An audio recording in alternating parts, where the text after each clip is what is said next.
If you are watching this back later, I'm just going to kill a little bit of time here to give people some time to come in because I'm starting a couple minutes late and I've already had a couple messages from people asking where I am. So, doing really well today. I'm a little jet lagged. Oh, hey, Kristen. Um, little jet lagged, so might be a little fuzzy. Hoping and praying I can remember all the details. I have my coffee. Very necessary. In fact, that's the reason I'm late. I went in to heat up my coffee before it was like 2 minutes to one, and my husband needed some help because he's helping me out by making some coleslaw that I was going to make for dinner tonight. And he's like, I'll do it for you while you're talking to your ladies. Oh, you're hilarious, Tessa. Thank you very much. Good to see you. I was commenting to some people earlier that the rosy hue to my face, my skin. Hey, here's an interesting fact. The water in New Zealand in particular, but also in Australia, is not as hard as the water here in the States. And my skin and my hair love it when I go back there. Like my skin gets better and my hair gets softer and it's great. And I come back here and now my skin's like, ah! And I just took a shower an hour ago, so things been a little bit icky. For those of you who are in my Discord, hopefully we're going to test this and see. Right now, I'm also live in the Discord talking. There's no video there, there's just voice. But that's a place that allows you guys to talk or have it playing even when you have the app closed. So if you want to listen to what we're talking about today, but you're not going to engage with the video, then that might be a good place to be. The only thing I don't know is how we're going to go because the computer's running both, and my computer's been having some trouble lately. But hopefully, because right now it doesn't seem to be a problem, it looks like I'm going to be able to be live on both at the same time. Yes, I will hear your snide comments if you don't have yourself muted in Discord, but I will also mute you if you're a problem. um, but basically, that just gives people an option. If you want to listen, you can do it over there. But I won't be able to have conversations there because obviously no one on Facebook can hear it. Janelle, I just had to mute you because there was a lot of noise coming through. Sorry. um, I'll unmute you again and see if you're okay. Um, so, here we go. Hey, Melissa. So I have Kristen, Melissa, Janelle, Tessa. It's wonderful to see you all. We have a couple other people who haven't commented yet, I think. So the way this is going to work today, if you, any comment you leave today, any comment at all at any time during the live chat, as long as it's during the live, is going to be an entry to the grand prize giveaway. And the grand prize giveaway, I will show you here if I can get myself organized, will include the map and legend. Sorry, there's the anima map. And this has 2 pages of information about different locations on it. It's also the Anima Cup. So this is the one that I use every day. So sorry, this is not the brand new one, but this is what I'm giving away 2 cups today. This is the grand prize one. So it has all 3 heroes on it. It's got Tarkin, and Aaron. And it says, Welcome to Anima. Um, and I'm also in that grand prize pack, including a notebook version, the Patreon exclusive version of Tarkin's notebook, which is slightly different to the other one that I have for him, and the Tarkin card and letter. So that's the grand prize. Anybody who shows up at any point during this live and comments gets an entry. Every time you comment, it's an entry. Because what I'm going to do is literally like do a random comments. I might even get Alan or my son to do it so that it's not me like, ooh. Um, So anytime you comment, including when you comment to enter other giveaways that we're going to do during the day, you will be entered for that prize pack. And for those of you, if you're watching this back later and you were not able to be here live, but you want to be, but excuse me, you submitted a question either on Facebook or Patreon. I had a post on each spot where you could submit questions, and if you commented there with a question, you got entered for the draw. Um, and that was the Map and Legend and all of the hero letters. So, um, if you are somebody who entered or you win that, you've already, I know a lot of people got prizes for the Christmas giveaway, and there's been stuff for Web Novel and Patreon and stuff in the last couple months. If at any time today you win a prize of something that you've already got, don't stress. Um, Connect with me after we're done, in the DMs on Facebook or on Discord or by my email, and we'll find something you don't have that I can send you instead. So if you're a winner, winner chicken dinner, don't stress. If it's some, I just mean if you enter and win something that you've already got, we'll work it out. Um, and sorry, I have to use my notes because my brain is extremely fuzzy right now. I'm just struggling. For me, right now, it's 7 in the morning, which isn't a big deal, like to my body clock, except that I got up at the equivalent of 2 in the morning. And that's a little challenging. So everything feels just a little bit surreal. So if I'm foggy on details today or it takes me a minute to answer a question, please bear with me. I promise it's just also getting old. But and no, Tessie, you don't need to comment about that. Um, so I just want to make sure that I've given you all of our administration notes for this morning. So you're going to have several chances to win today during the live. There's several different prizes that I'm giving away. And at each point, when I'm like, okay, we're going to give something away, there's going to be something you have to do. Usually it's just going to be comment something. And then we'll go from there. But like I said, if you are watching this back live and you submitted a comment to one of the two posts that ask for questions, you have been entered, and both the commenters in those posts and the grand prize winner will be announced in my Facebook group and on Patreon tonight. So those are going to get drawn because every comment is an entry. Those are going to get drawn after the live. The other thing I'm going to do, and I'll just say again because we've had it. So hi, Latasha, Latasha. I always get that wrong. I'm sorry. And Jerry, and Rachel, and Nora, and Mary. Everybody's coming today. This is so much fun. Um, if oh shoot, see now I just lost what I was about to say. Oh, if you're also in my Discord and you want to have the opportunity to say something to me while the live is going. I am running this live in Discord as well. Mainly because it lets you talk to me. So if I miss something or I forget something or something, you can be like, "Hey, Amy, you didn't do the thing you said you were just gonna do." So that's my little backup check today. It's like, oh, they can tell me if I missed something. I can see your comments today. So every time I ask you if you have questions or whatever, put them in the comments, like in the typed comments.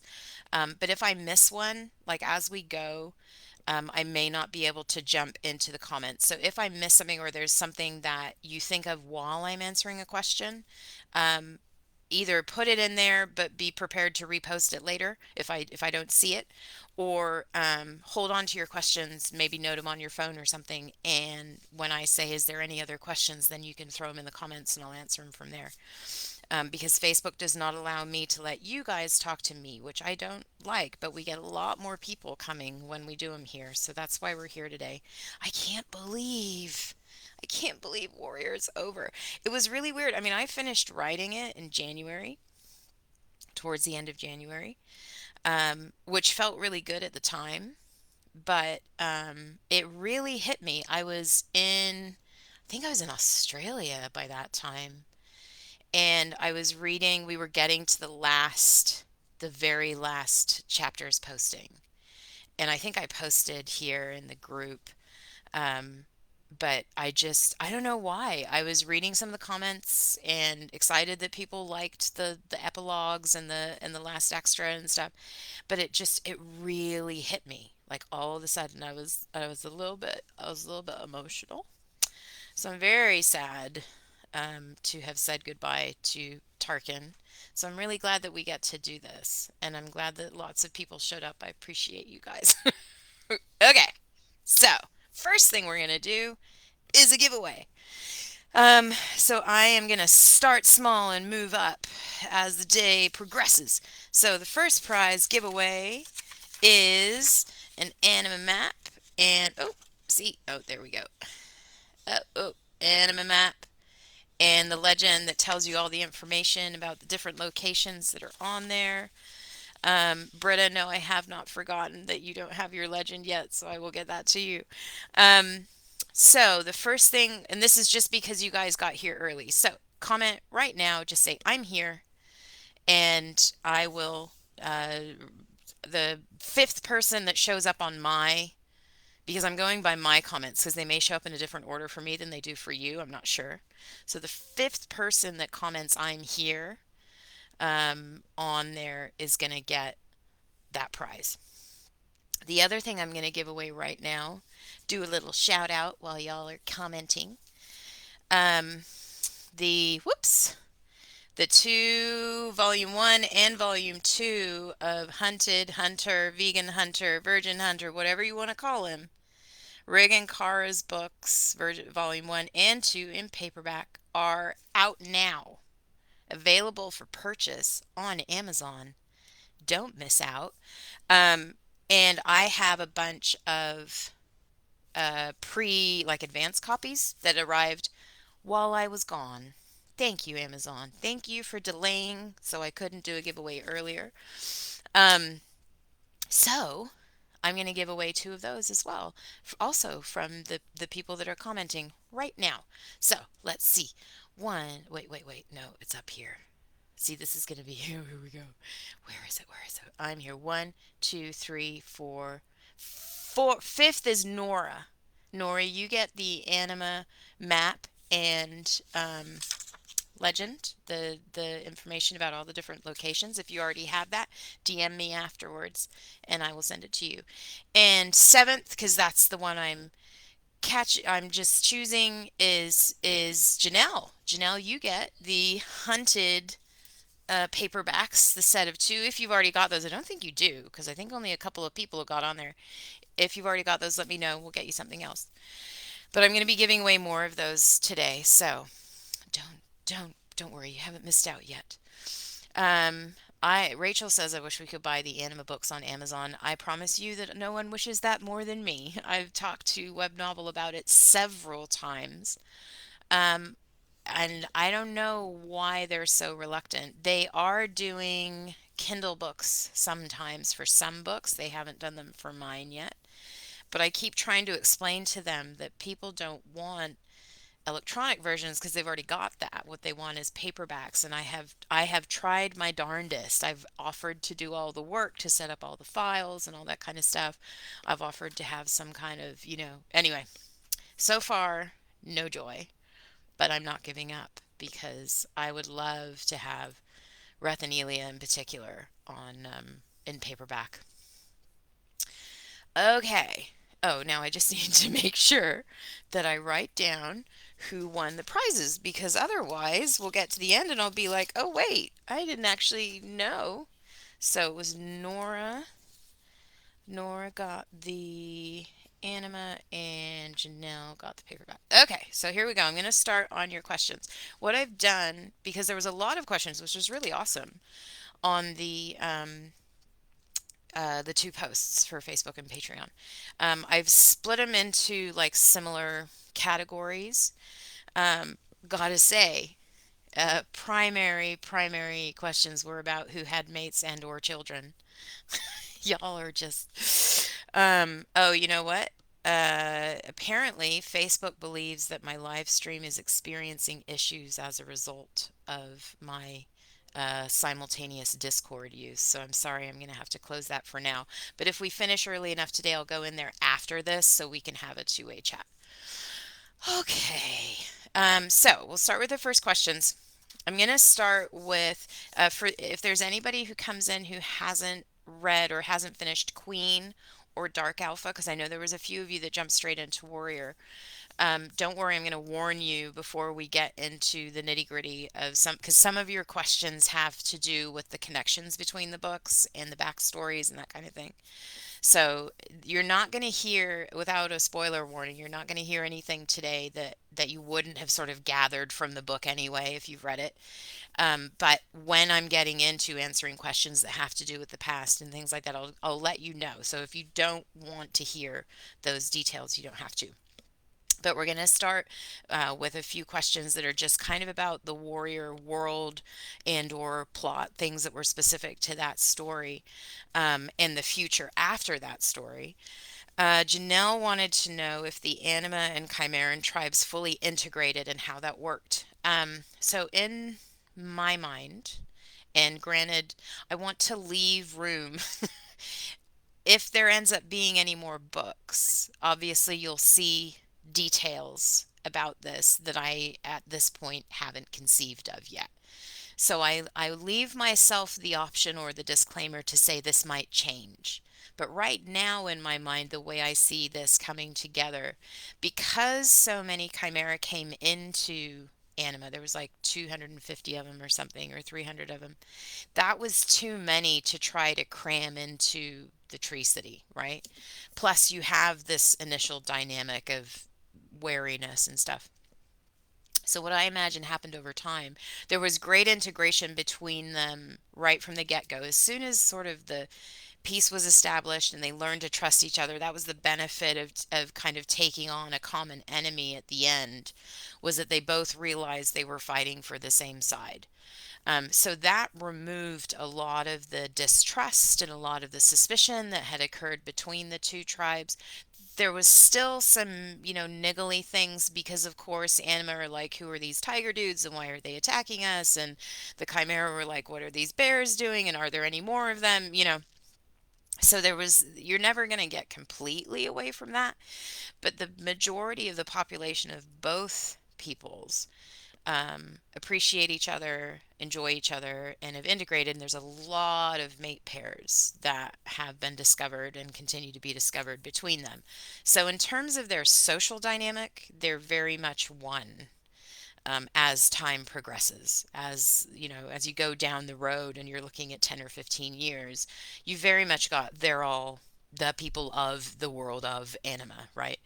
But because on a practical level, they couldn't all fit into the Tree City and there was a lot to do to try and get that many new houses and things like that, what ended up happening is that some of the Chimeras stayed and built, because they had already sort of started establishing a township or a home where they were.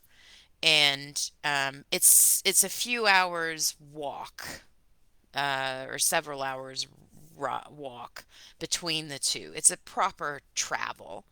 But I imagined that what sort of happened was they kind of came a little closer to the Valley of Drums and stuff like that, which is a little closer to the Tree City.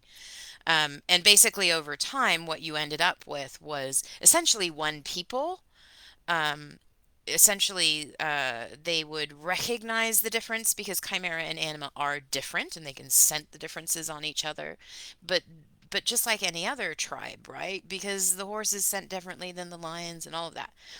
So they don't care which tribe you're from or which people you're from. They all became sort of one nation, but in two locations. And so people went back and forth, and mate pairs came from back and forth, and children knew each other. And so it's just basically a growth, like a sister city, if you want to call it that. And over time, that Chimeran, uh, see, I'm losing my words. I want to say encampment, but it's not. It becomes a city, but a smaller city than the Tree City. is just as established and has its own facilities and all of that. And so the Chimera drawing heavily from the Anima in terms of how to manage things in the world and how to make the world work for them. But they're also bringing knowledge and understanding that the Anima didn't have. So they're able to benefit each other. So both of them, if you want to call it technologically, it's probably more industrially, were able to benefit each other. And so they both grow as a result of that. So you have two locations, but one people. That's how I imagine it all working. I imagine that when you see the kids of the generation that you're reading in Warrior, to them, going to the Chimeran city is no different than a city close to where you live that you're familiar with, that you feel comfortable with, and you know your way around, but you just don't live there. Kind of like that. Um, Samantha wanted to know what happened to the Chimera females that came from the human world, and were they able to assimilate in anima? And the plain answer is yes. Those females had unique challenges to face. Some of them were very young. Some of them were actually children who looked like adults. That was an aspect that I wanted to explore deeper, but I was never able to find a way to sort of organically work it into Tarkin's story. So maybe that's an extra we can revisit at some other point. So yeah, they had some unique challenges, and they definitely, some of them, the benefit to the ones that were young is that they have an opportunity now to grow in a much healthier and safer environment. So they're dealing with the trauma of their childhood, but they're living in a place that's good for them, and there's good people around them. So they actually did better overall than the adult females that came from the human world and had been in the sanctuary and were already very physically and mentally sort of worn down. But everybody got healthier physically coming into Anima. Any of them, so one thing that I was never able, because the shifters don't know, like they don't know entirely what's been done to them, and they don't know 100% what the humans were trying to do. They have inklings and they have knowledge, but a lot of their stuff, when they talk about what happened to them, is speculation. It's not like the humans are sitting down with them and going, so here's what we're doing to you, and here's what we're testing for, and here's where we went wrong. They're not doing that. So there's a lot of speculation. One thing I can tell you that none of the shifters were able to tell you in either story is that a lot of the things or a lot of the problems that they experienced in breeding had to do with being in captivity, being in an unnatural environment, being forced into breeding situations that didn't happen organically. Um, just like to me, it sounds so dumb, but it's kind of like, the whole panda thing in Japan where they're constantly trying to breed pandas in captivity, and it's just hard to do. Like the pandas just don't breed well in captivity, or at least they didn't when I was growing up. That's kind of what I imagine or how I parse it out in my head. So, not all of the breeding problems that were experienced were a result of medical intervention, right? But some of them were. Some of those females now cannot breed, they couldn't reproduce. And in the kind of society that you're talking about with the chimera and the anima, that's a big deal. People assume that they will reproduce as they grow older, assume that they will find a mate or establish a mate bond with somebody. One thing that I think we have talked about it before, but I think people kind of forget.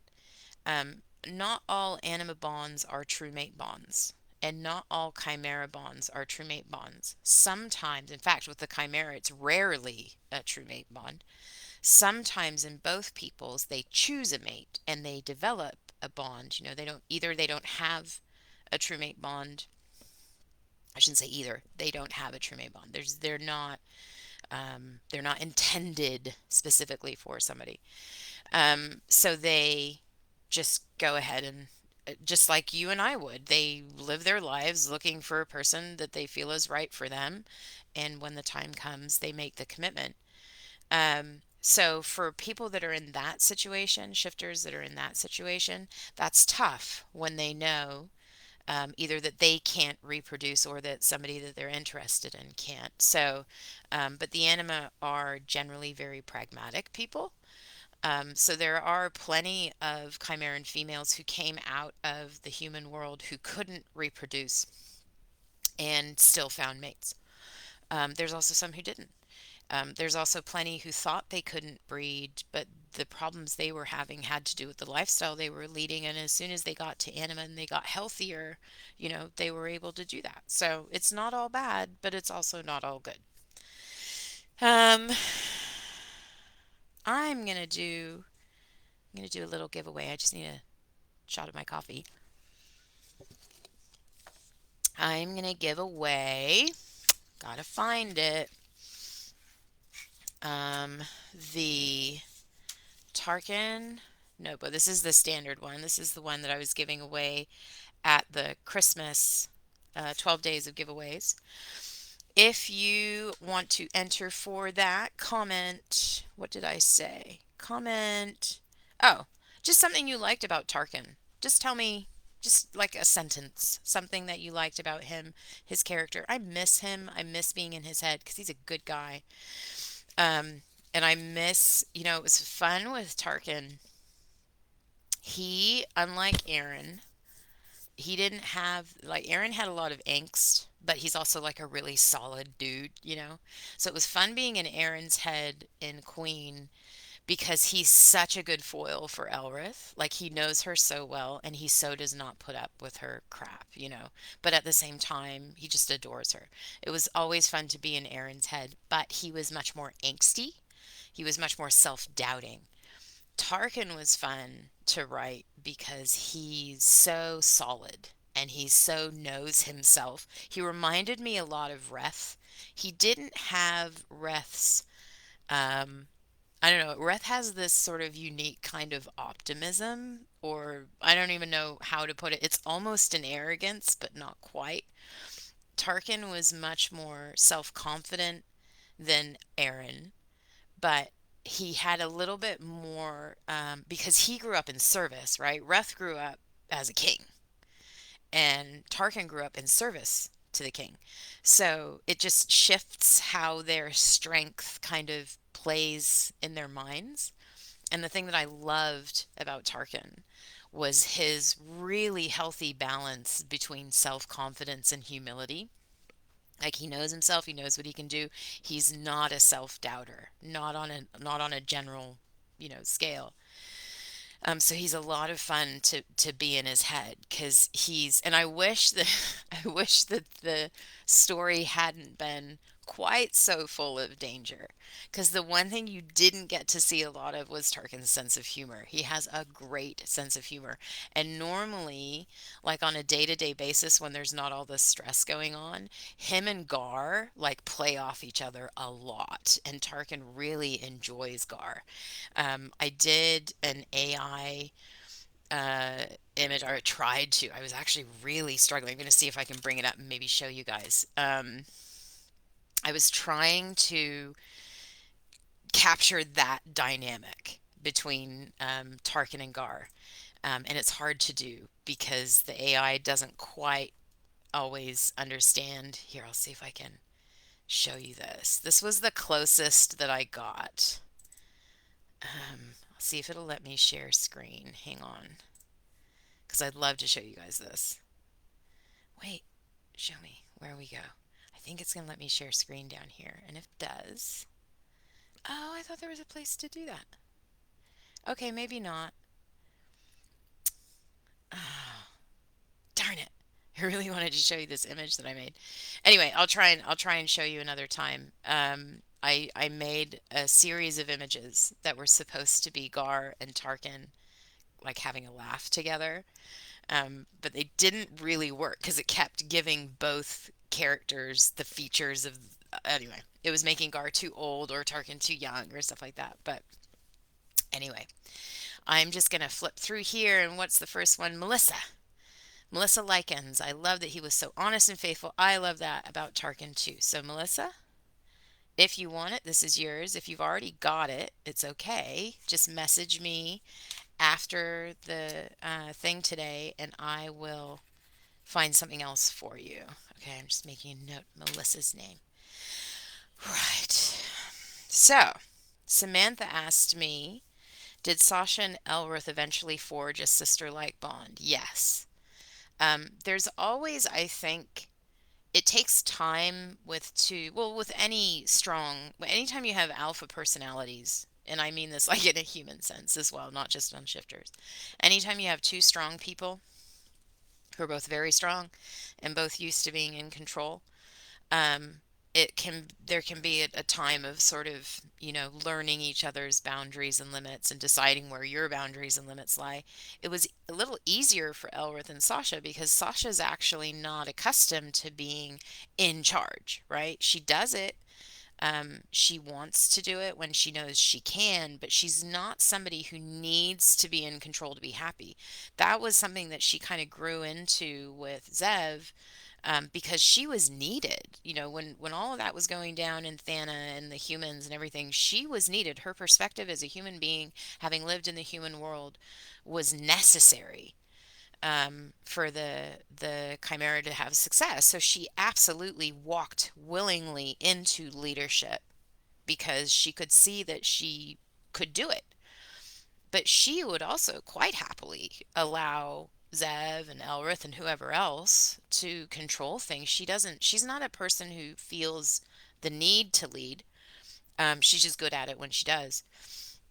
So, in that sense, it was actually a little easier for her and Elrith to find their place together because Elrith naturally is a person who needs to control things and needs to be have a voice in decisions and all of that sort of thing. And Sasha naturally defers to that, except when she disagrees. And so, yes, I would say a sister bond is actually a really good way to put it because Sasha's not afraid to call Elrith on her crap. Elrith needs people like that around her, and Aaron's really good at it, and Gar's really good at it, although he tends to provoke her. Sasha is actually probably the best at it because she is not invested. Um, sh Sasha's only invested in whether or not it's right. That's all she cares about. So if Elrith wants to be pushy or controlling her about something that's not important, Sasha won't even touch it. But I can just see that over time between the two of them, there would be times when Elrith may make decisions that impact the Chimera, who were being led by Zev, by the way. That was one question nobody asked, and I realized I didn't really address it in the book.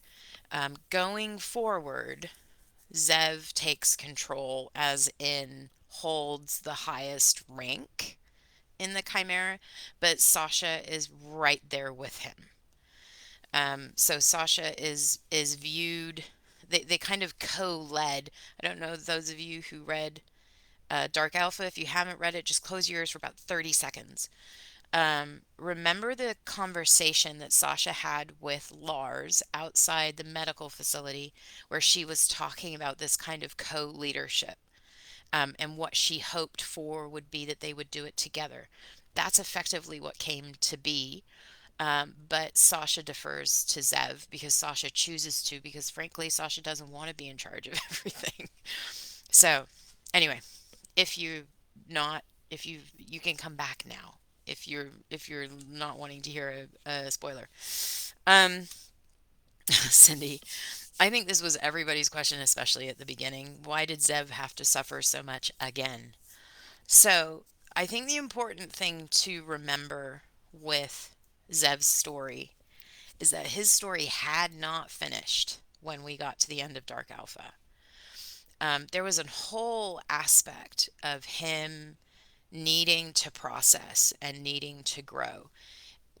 He was in a better place emotionally for most of Dark Alpha than he was in Warrior, but that was because he was succeeding, right? It wasn't that he had dealt with what had happened to him, it was that he was overcoming it. So he was still in, at the end of Dark Alpha, he was still very much in survival mode. And that's why Warrior is so hard for him, because he hadn't had a chance to process that before this started. It was all one for him, and it wasn't all one for us. We finished Alpha months before we got into Warrior. But for Zev's timeline, those things happened like literally from one success to the next challenge, right? And if you remember at the end of Alpha, he was struggling. Um, and so again, coming into those final scenes in Alpha, where the two begin to cross over, um, I mean, he literally hadn't taken a breath yet. He had just walked out of, finally attained success over the former danger, and lands here and in the middle of this, volcano. Um, so yeah, it was horrifically painful for him. But I'll tell you why. Because had he come into Anima, had he come into the Wildwood and everything was great, um, there would have been this slow burn into the dark side, so to speak. Because the reality is his background and his childhood and everything that he has dealt with and everything that was done to him, there was a band aid put over that when Sasha came back into his life, because the joy and the unity and the purpose that he found with her allowed him to kind of put aside the other stuff and focus, which is good, but it's not healing, it's just distraction, if you know what I mean. They were always going to face this darkness that he had been molded into, this side of himself that had been um, manufactured essentially by the humans. He was always going to have to face that. So my choice was to have him come in and initially have things be good, and then he kind of takes that dive. But that would essentially turn him into a villain. Because, I mean, as you got to see in Warrior, he was wrong. He was a victim, but he was also a perpetrator. He was not right in his thinking, in the way that he was dealing with stuff. Um, so, anyway, why did he have to suffer? He had to suffer because he had to confront the darkness that he had, learn to trust God with that, learn to trust his purpose, learn to trust other people is the biggest one. So he's always trusted Sasha, but this forced him to confront his lack of trust for other people. And specifically with Elrith, um, you know, the somebody else who is strong, because the other thing that he's had in the Chimera, most people aren't as strong as him. He's always had an awareness of being the biggest, strongest guy in the room, and that gives you an element of security that you lose when you are faced with others who are as strong as you. So Elrith wasn't physically as strong as him, but her power and her influence was bigger than his. And she had males serving her that were a physical challenge to him. I say a physical challenge. The reality is, I went back and forth about whether Zev is actually the physically strongest guy. And I think what it is that Zev is the most honed in his training. So all of the others, including Tarkin, have extensive training, but very limited in its scope, right? Tarkin's a soldier, and you saw the conflict between him and Gar and Queen about the different sort of philosophies or mentalities in leading people into physical conflict. Gar was very much make a person what they can be and let them run with it, let them have initiative, let them have control. Whereas Tarkin's very much military. The power comes from the top. The decisions and the responsibility lie in leadership. So everybody else should be listening and then doing. This is a whole other thing where Zev has been kind of refined, more refined than the others. So his training was very intense compared to what the others went through. So he had things he was capable of doing, especially in human form, that the others maybe weren't or wouldn't be as talented, as skilled with because he'd had more practice. So yeah, I went back and forth about whether Tarkin could actually beat Zev. And Zev in a not good headspace, Tarkin could beat him hands down because Tarkin has the patience and the wisdom. He's thinking, right? He's planning, whereas Zev's just reacting. And you got to see that towards the end of Warrior when Zev kind of flipped out after Sasha took control. Um, but I went, 3 years down the line when Zev's in a good place and he's not just reactive, who's gonna win in that scenario? And I'm still not sure, but I lean towards Zev mainly because he's younger. But yeah, it's a pretty, what do you call it? It's iffy. So, um, anyway, that was actually not a question somebody asked. Sorry, I got off on a tangent there. Zev seems the most adaptable in battle, like at the end of Warrior fight scene when he was shifting back and forth. Yes, so this is part of what I'm trying to articulate and probably not doing a very good job at. And Cervantes said Zed was essentially a killing machine. That's also true. So Zev had psychological training that the others didn't. Not good, by the way, but very effective. So he could kind of shut off his conscience and just act. In fact, he had to fight not to do that. He was aware that he had been trained to do that, and he didn't like that because it had taken him to do things in the human world that he later regretted. But if you want to talk about purely capability, Zev is an assassin. He is probably the most capable killer. He's not as physically strong as Gar and Reth, but he's a lot faster. And he's a lot more. I keep wanting to say honed. Like I have this mental image of he's far more refined and far more polished, for lack of a better word, in his skill.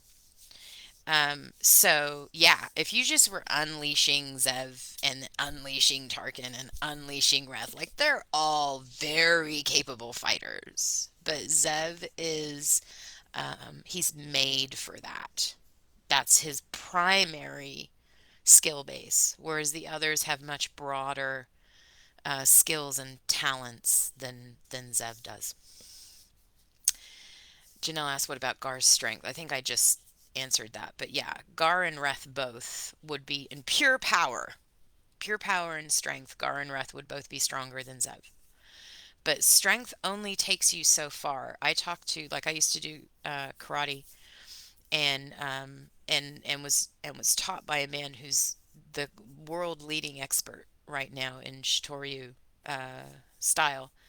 And he said, and some of his Shihans also talked about, um, winning in a one-on-one combat isn't actually about pure strength because anybody can learn a technique that will destroy, you only need so much power to break a bone, for example. So you just because you're the stronger guy, if the other dude breaks you first, doesn't matter how strong you are, right?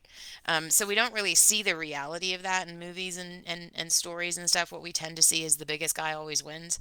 Not always true. And the really experienced fighters that I was trained under, one of them was like 6'4", a big guy. He was a police officer.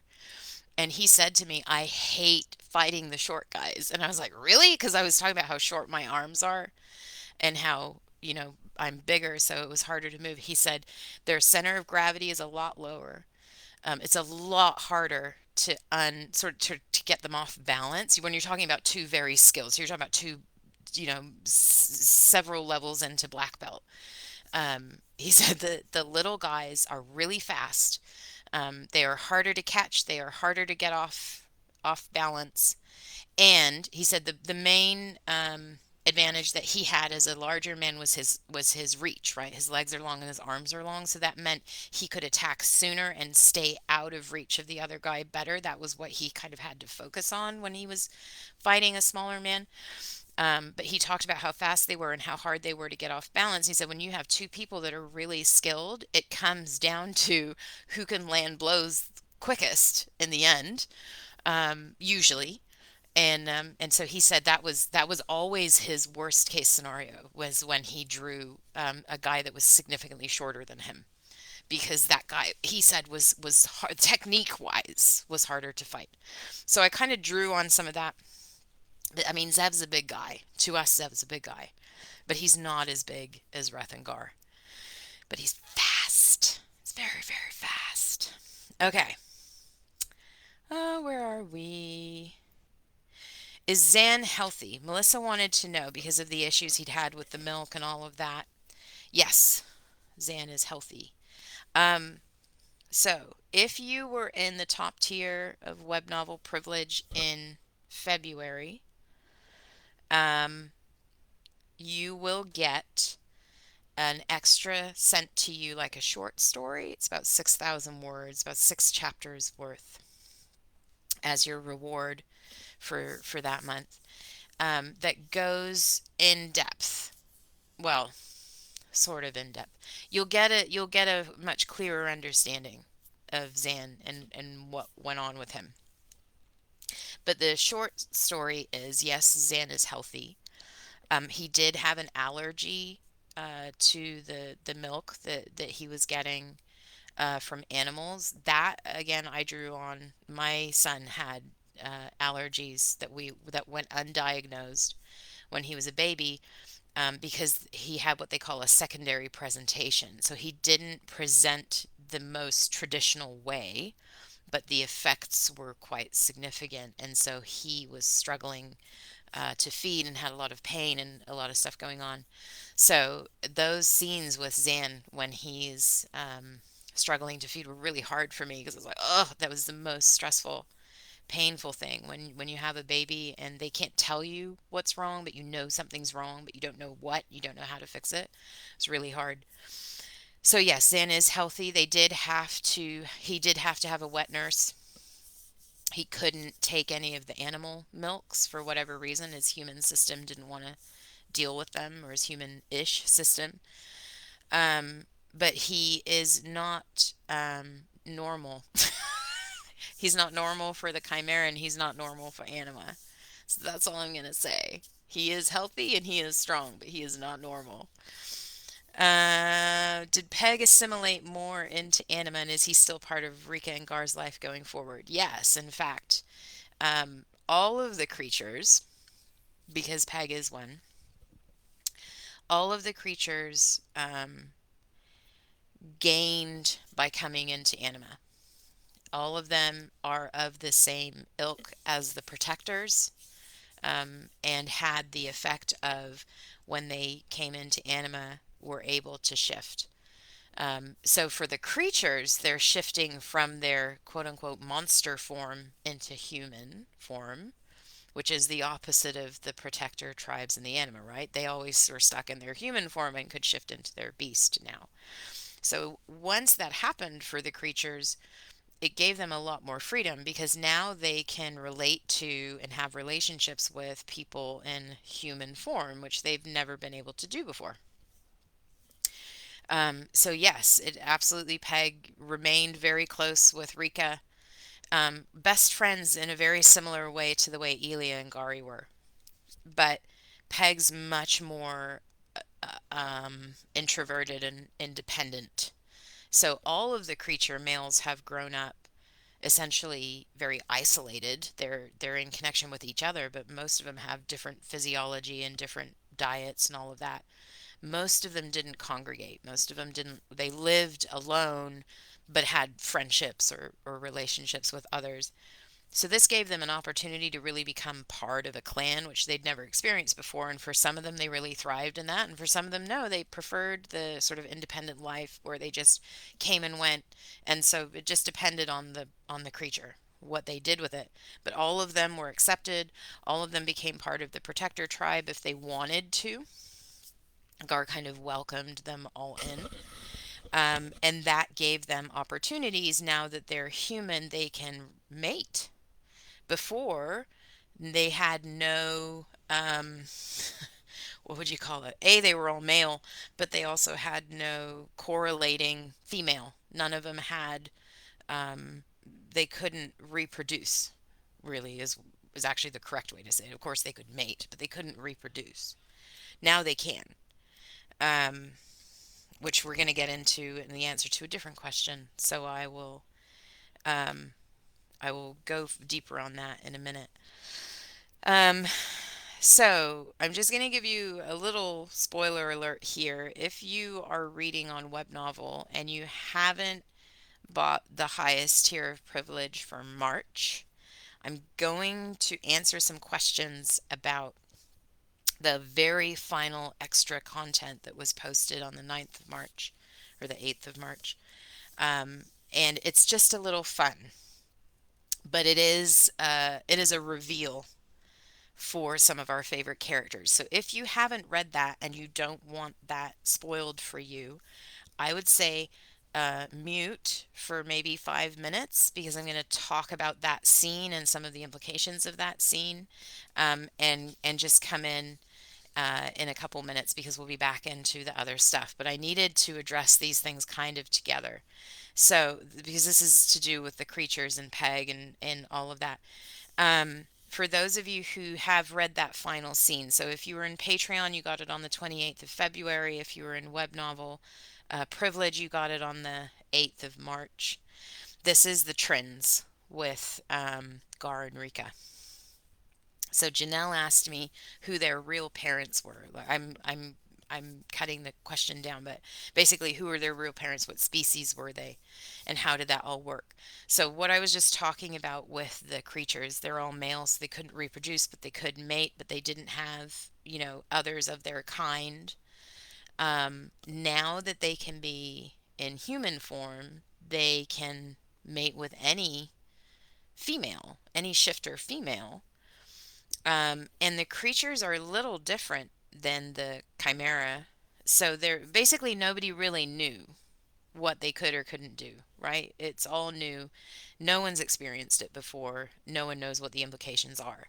But what happened was that um, let me get this right, a male creature who was of a reptilian esque um, species. So he didn't obviously know exactly which DNA the scientists had used, but his non human traits were reptilian, mated with a female bird anima.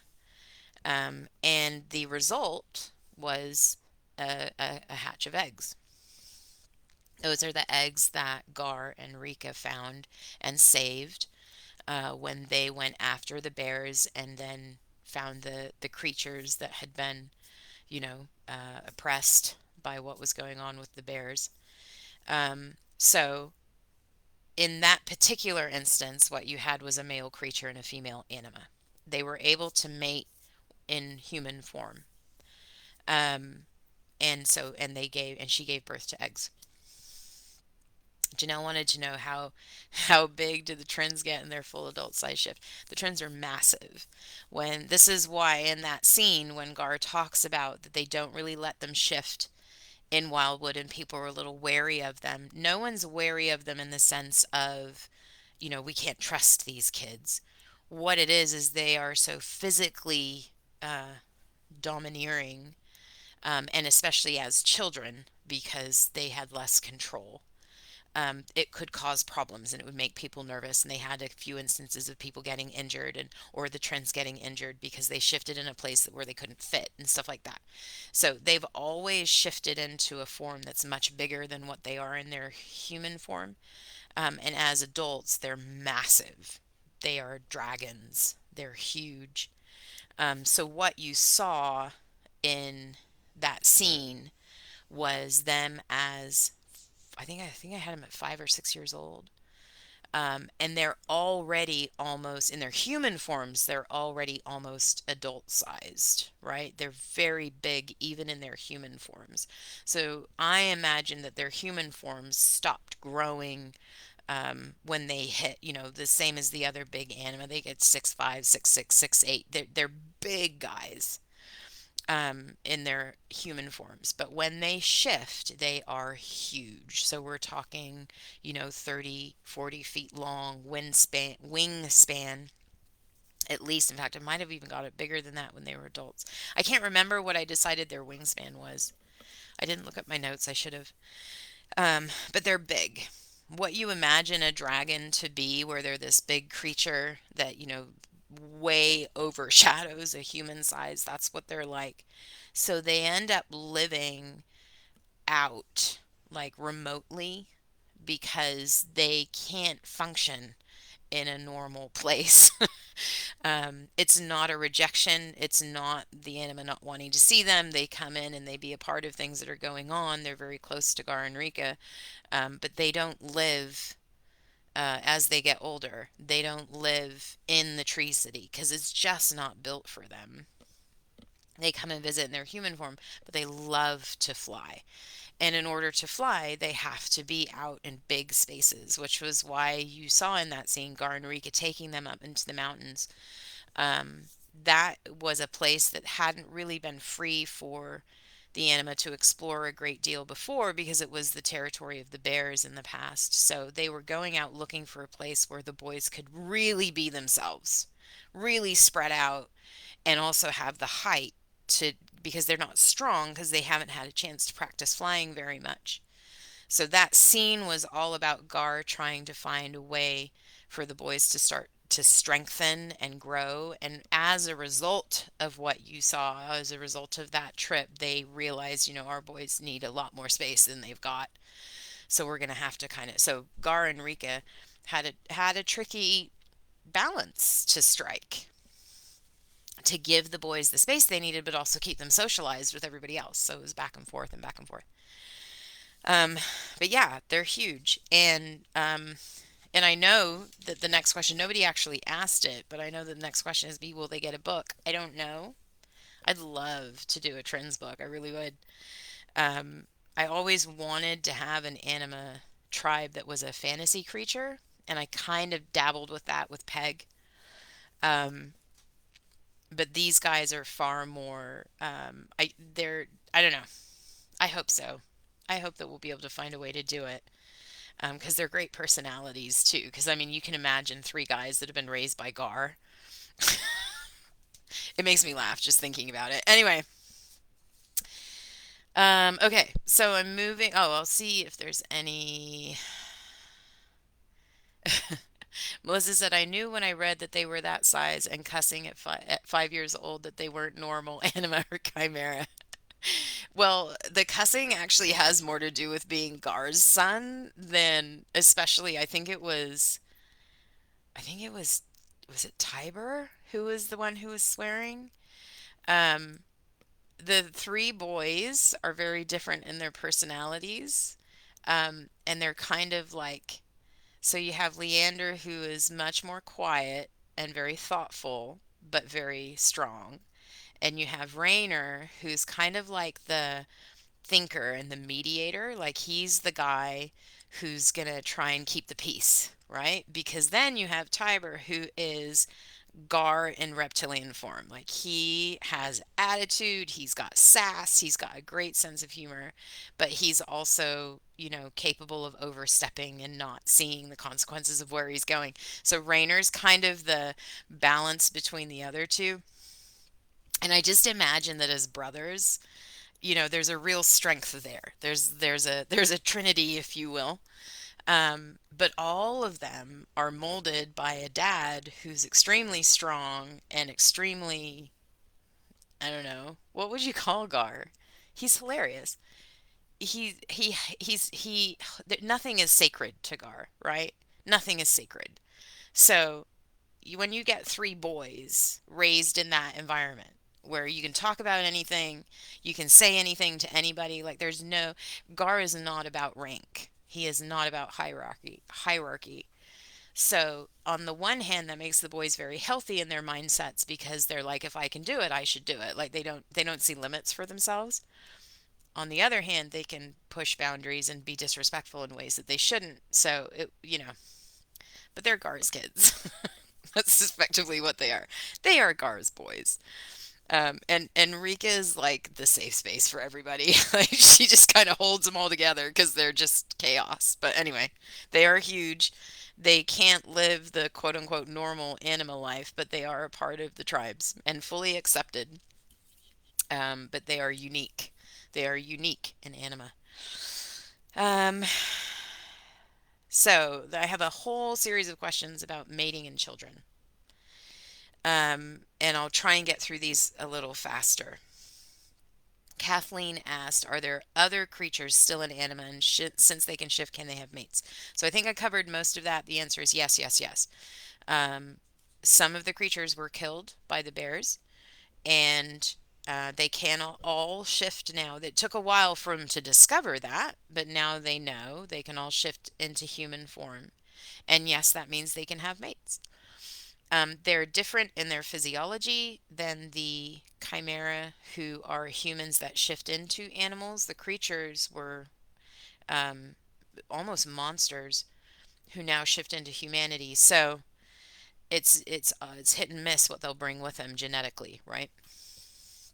But they can have mates, and some of them have true mates. Both Samantha and Caroline wanted to know if Peg found a mate. And Samantha, I have to say, you gave me the best. Like, you know what? I'm gonna like send you something because your comment made me laugh so hard. Um, so the question was, did Peg find a mate? And Samantha's comment on that was lots of hot anima equine ladies for him, wiggles eyebrows lecherously. And that cracked me up. That literally cracked me up. So if right now I'm going to do a giveaway, if you want the anima map legend and the letters from the anima heroes, the first two people that correctly spell lecherously in the comments are gonna get those. Um, that just made me, it just really made me laugh. I love when people use words like that. Anyway, and I could fully like envision it. Like I had one of those moments, probably because I'm tired, where I was giggling. Anyway, thank you, Samantha. And please DM me after this is over because I want to send you something because that just made me laugh. Did Peg find a mate? I haven't decided yet. That's the truth. Peg has some issues, and if if he did find a mate, he would have quite a journey with that. Peg really struggles to trust. Rika's basically the only person on Earth that Peg trusts. And he only trusts her because she proved herself when he was in a position where he had no sort of option. He has to be put in very extreme circumstances to come to trust people. He trusts Gar by extension because Rika trusts Gar, but Peg is seriously has some very distinct and deep running trust issues.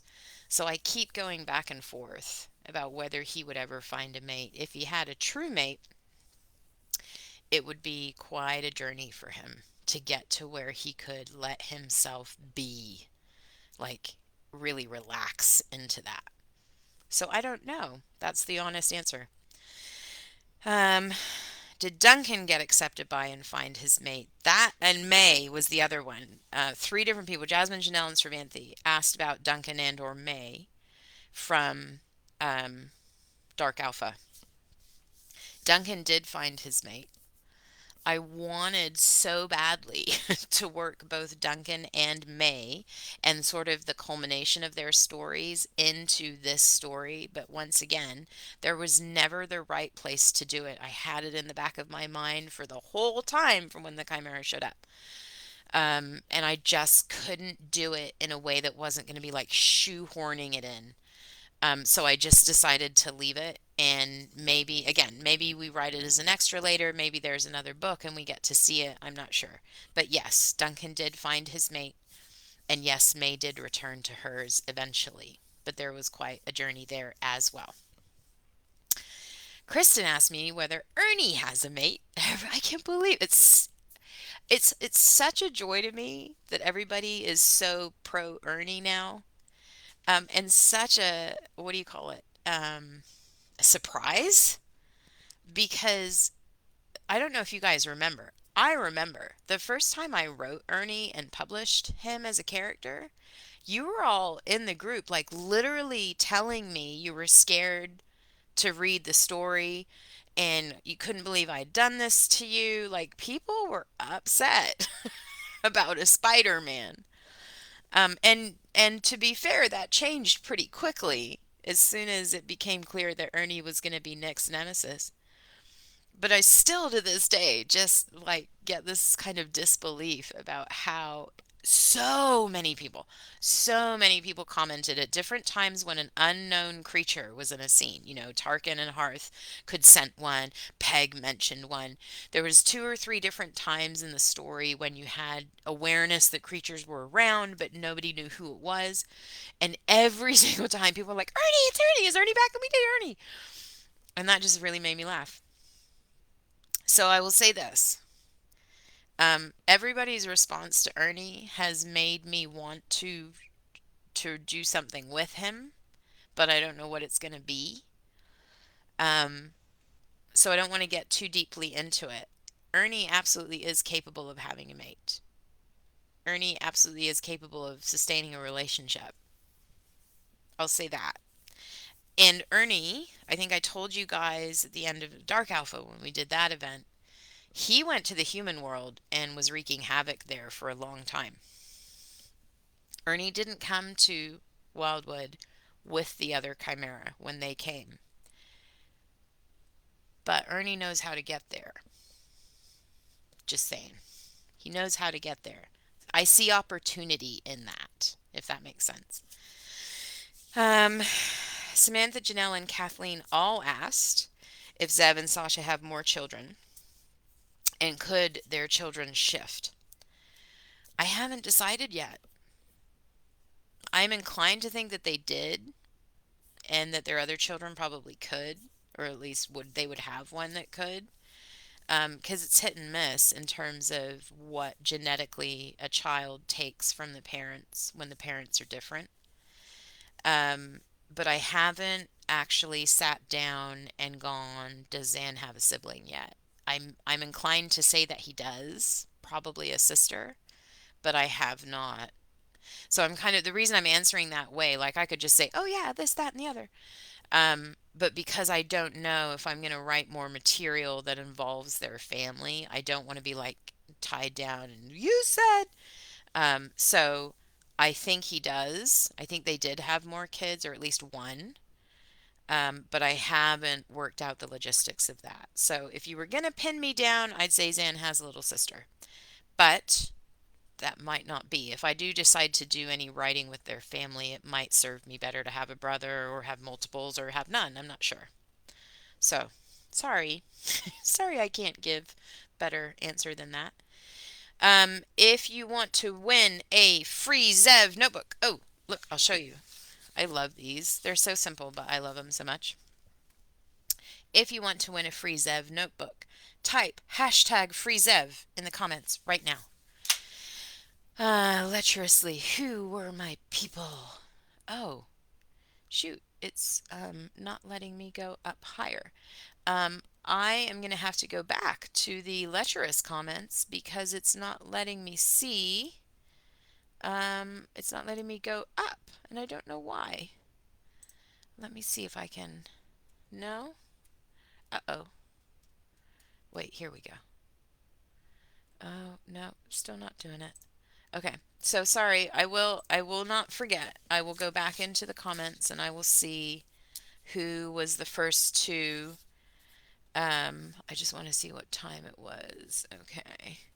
I'll go back and I will look and I will announce tonight in the group. I didn't think it was going to limit how far back I could go in the comments, but it is. So, Frizev, Tessa, and Jerry. I've got two of these to give away. I believe I have two. Wait a minute.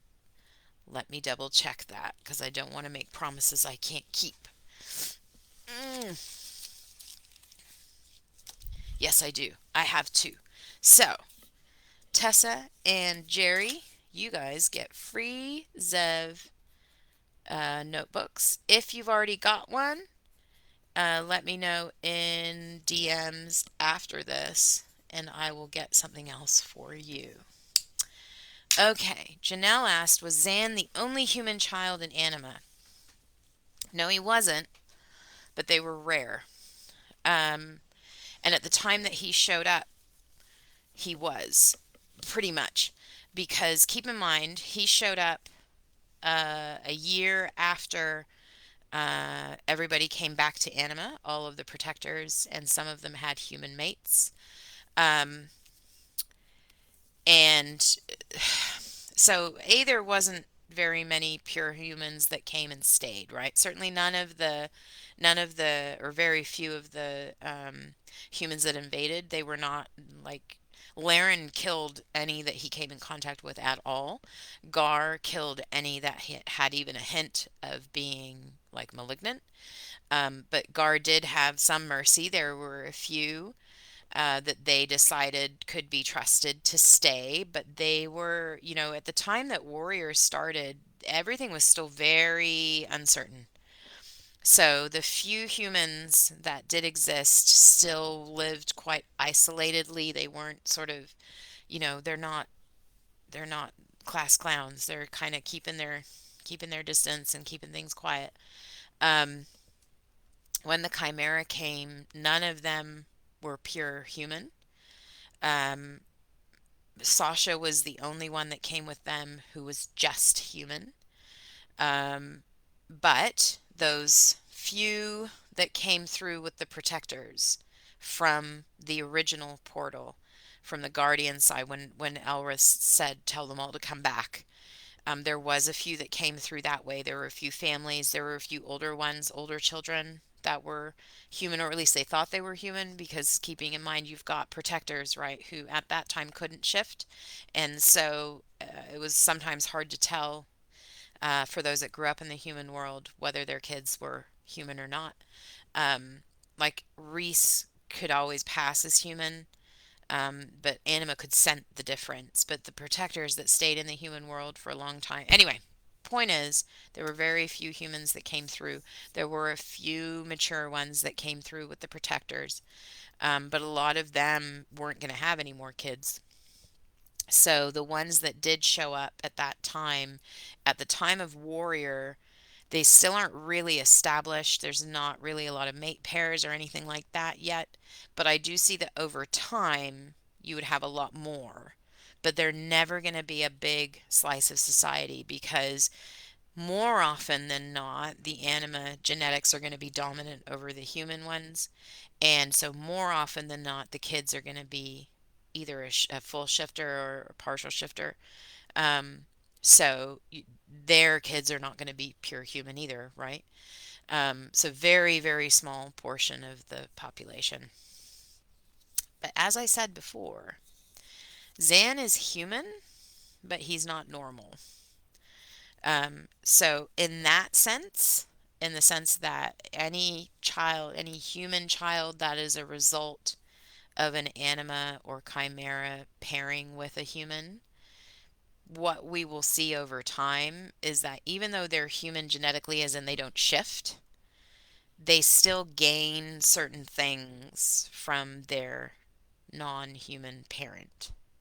And that's going to be different for each one, what they gain. But they're not, even the ones that are human genetically are, I guess, enhanced by their genetics. Like if they went to the human world, they would pass for human. Absolutely, they are human, but they are a better human, maybe stronger or physically. They'll have capacities or senses and things that normal humans don't have.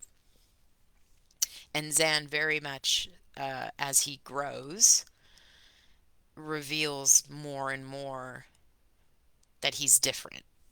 I'm just gonna say that. Um, were Kiel and Lars ever able to have children? Okay, so don't hate me for this. The answer is no. Kiel was actually sterilized by the scientists, but they do have a family. That's all I'm going to say. They do have a family, but she just didn't give birth to their family. Did Gar and Rika have a baby after everything? No. There's something genetic going on there for Rika. And even though I know we're in romance and everybody wants everything to be hunky dory, um, I have a real heart because I had fertility issues, very difficult for me to have a child, and I only got one in the end. I have a real heart for women who are in that place where either they can't have kids or it's very difficult to have kids. Because for years I thought I couldn't. And my son, I believe, is a miracle and a gift from God. So I wanted there to be romantic heroes that faced that and yet still found family and still found happiness. I fully 100%, there's a lot of adoption in my family, in my extended family. I know with certainty, yes, adopting children comes with challenges. There's no doubt about it. But they are family just as deeply and just as importantly as I am family with my genetic family. So I've always wanted to incorporate that as part of my world, so to speak. So no, Gar and Rika could not physically have a child. Rika could never carry one to term. And eventually they stopped trying. Eventually she started taking herbs and stuff because it was too hard on her and on her body to continually get pregnant. And not that they were like getting pregnant at the drop of a hat, but at the time that you see her in Warrior, she's been pregnant twice in a year and lost it both times. And so after a couple more losses and with having the trends and everything, because all of her energy and all of her attention went into the trends when they arrived, when the eggs, I mean, that's what you see in their epilogue, is that she turns all of that nurturing and all of that care that she has towards them. So she didn't feel the loss as strongly after that. When they survived, when the eggs survived and the boys were born, she didn't feel the lack the way she had been. Gar, the only reason you see him reluctant in that scene, in that epilogue scene, is because he's worried about the impact it will have on her if the trends don't survive. Because they have no clue at that point. They've got three eggs. That's all they know. They don't know. I mean, they know there's heartbeats, but they don't know if they're going to survive. And if they do survive, they don't know if they're going to be human and, or human enough. So he was kind of keeping his heart a little bit protected because he wanted to be able to protect her if things went wrong. But once they knew the boys were there and healthy and, humanoid, um, they invested fully, and that's their family. Like they don't even doesn't even register for them that the boys are adopted. They just that's their family. Um anyway, with Kellen Lars, true mates, she couldn't. So, but to them, again, it's it's just the way life is. So yes, it was painful for them, but they knew that. Like Lars already knew that about her when she accepted him. Like he wasn't going in blind. Caroline, are you here? Caroline is here.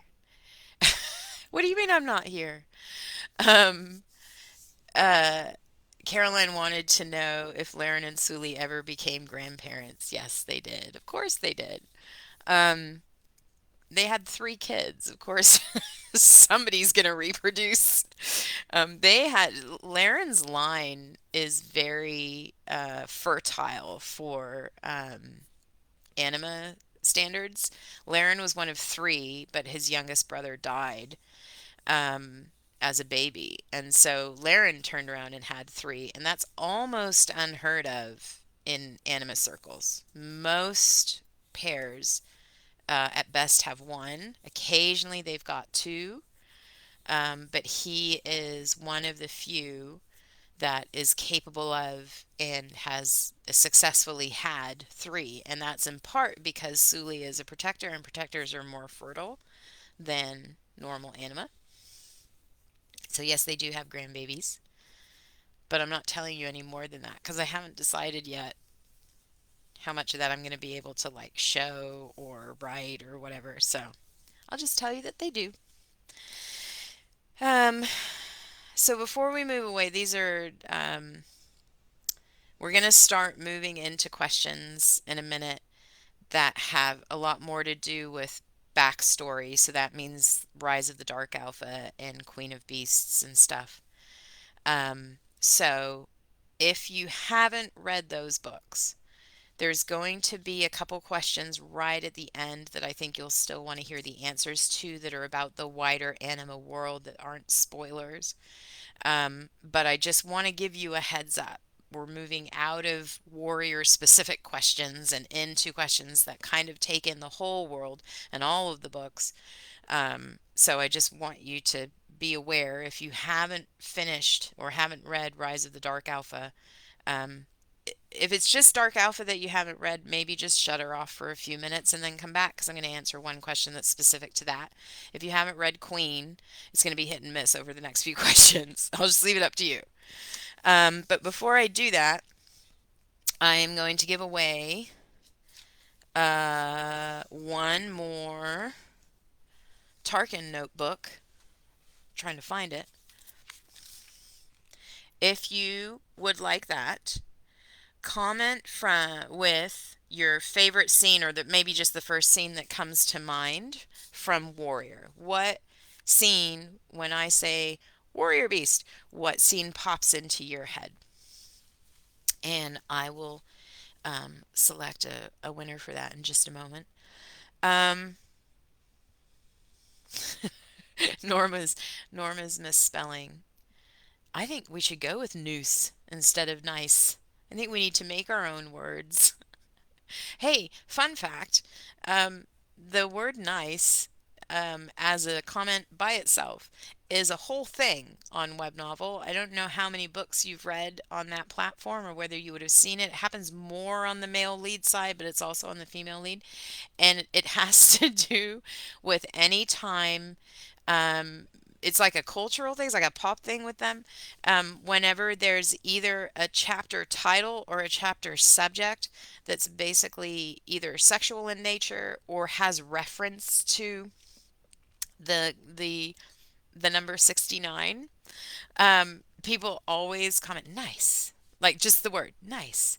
And this was something I didn't know when I started writing on Web Novel. And purely coincidentally,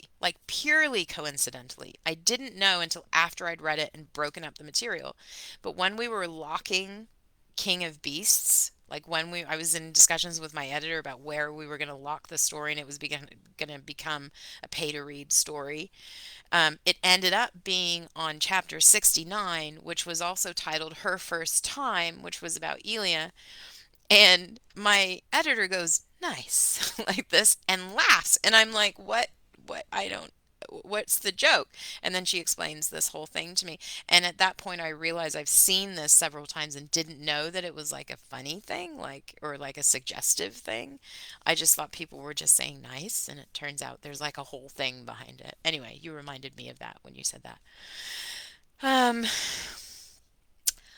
Okay, what favorite scenes do we have? I'm going to say Rosalind, you can have a notebook. Congratulations. Rosalind's favorite scene was when he met his mate. I liked that one too. Um, I'm just going to write Rosalind's name down so I don't forget. Um, Now, the question, here we go. Spoiler alert for Dark Alpha. It's the last time I'm going to say it. Where did the DNA come from for the Chimera? Was it Gari's blood at the end of King? Okay, I'm going to try. It's been a long time since I was in those books. But I want to um, I'm gonna try. Okay. I think I'm missing a page of my notes here. Gosh, I hope not. Oh no, I'm not. Okay. So, the DNA for the Chimera. The thing that people tend to remember in King of Beasts, at the end of the story, uh, Callie is having a conversation with a police officer who tells her that they discovered blood on the premises that is a DNA that is not purely human.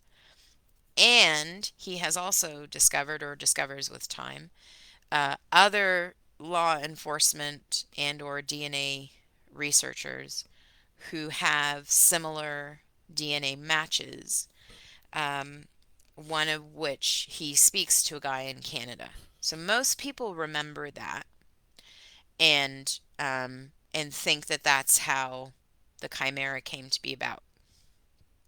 All I want to say is that and I'm going to get into this deeper in a minute because we've got another question that kind of correlates. But all I want to remind you of is that the people that were involved in that scenario in King were not scientific researchers. They were law enforcement. So which is different, right? And I hope that I'm remembering accurately to when we discussed this at the end of King. We did a live event then and I talked about it a little bit then too.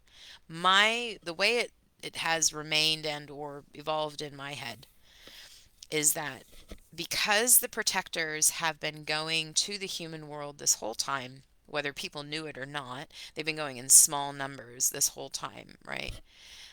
Even before Reth became aware of it, even before Elia became aware of it, it was happening. There's always going to be here and there people who come across a strange DNA or just hints or clues that this person is not quite normal human, right? So those people are not always people that have either the intention or motivation or the means to explore that. So here and there, all over the world, there will be the occasional person who's aware that there is some creature or creatures on Earth that are mostly human, but not quite. Um, and that's as much as they know because like the police officer, it's a strange unexplainable thing. He has come across this DNA. He's been told by the person who tests for their law enforcement that this is not purely human. He doesn't really know what that means and he doesn't really know what the implications are.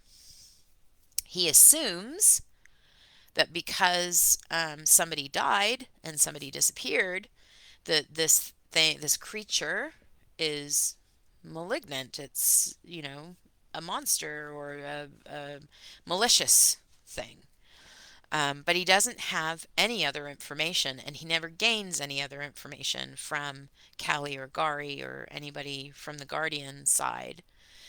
So all he has to go on is that he knows he's not the only one who's come across this. That's really all he has, and he kind of hits a dead end after that. So I want to say there's not really any link between that guy at the end of King and Dark Alpha and that story. But of course, there's going to be a little bit of crossover here and there because in the real world, when something happens, there's always, there's a certain amount of people that know, and some of them talk and some of them don't. But people who are maliciously intended, people who do take an interest with the intention of trying to exploit something, they go searching, right? So, especially in the internet age, they go searching for people or places where it appears they might have some knowledge, and they'll pursue that. So, I have no doubt that, these little law enforcement things that happened here and there and kind of peppered all over the country or all over the continent, um, I have no doubt that the scientists involved in developing the Chimera came across that at times or even had discussions with law enforcement, possibly, in part to try and see if they could learn anything, and in part to try and protect themselves in their research because they want to know how much people know, right? If they find the guy that talked to Callie and they know he hit a dead end, then they're good, they're safe. But if he continues to pursue that, they need to know that. So I have no doubt that at times there's been a crossover. But the law enforcement aspect was not a part of the people that were funding and researching and developing the Chimera. Um, that kind of leads me into a pretty big question that I'm going to try not to take forever to answer. And what actually happened was several questions touched on this. Nobody actually like specified this exact question, but several questions touched on this, and I realized they all kind of needed to be put together. People are still unclear, which rightly so, about the timeline between King, Queen, and Alpha and Warrior. And that's because I tried to kind of give the clues at the beginning of Warrior without giving everything away. But the reason it feels uncertain and vague to you is because you're talking about alternate dimensions. So the timeline from the beginning of King to the end of Warrior does not perfectly correlate with the same timeline in the human world between King and the end of Warrior, if that makes sense. So, what you saw at the beginning of Warrior was when Rika became aware of the Chimera and when and how they came to be. She was the one who made the connection that they had to be the down the way, the future result of the research she had been involved in Queen. And yet, it was so far advanced and so much more when she talked and heard about what, Sasha and what they learned about the Chimera and what they were and how they'd come to be. She just knew just from what they were describing that the research that she was involved in, that was their goal, but they hadn't got there yet. And so then when Hearth remembers a date from the 2040s, um, Rika realizes there's been a time jump there at some point. The way that I kind of had that in my head, if you start at King and you follow the course of King, which then you have a 20-year jump to Queen, right? So you're talking between the beginning of King and the beginning of Queen, it's about 22 years, I think. And then you've got um, the jump another year to the beginning of Warrior. So the whole Animus series spans roughly 25 years, roughly. 30 if you go into the side stories, roughly.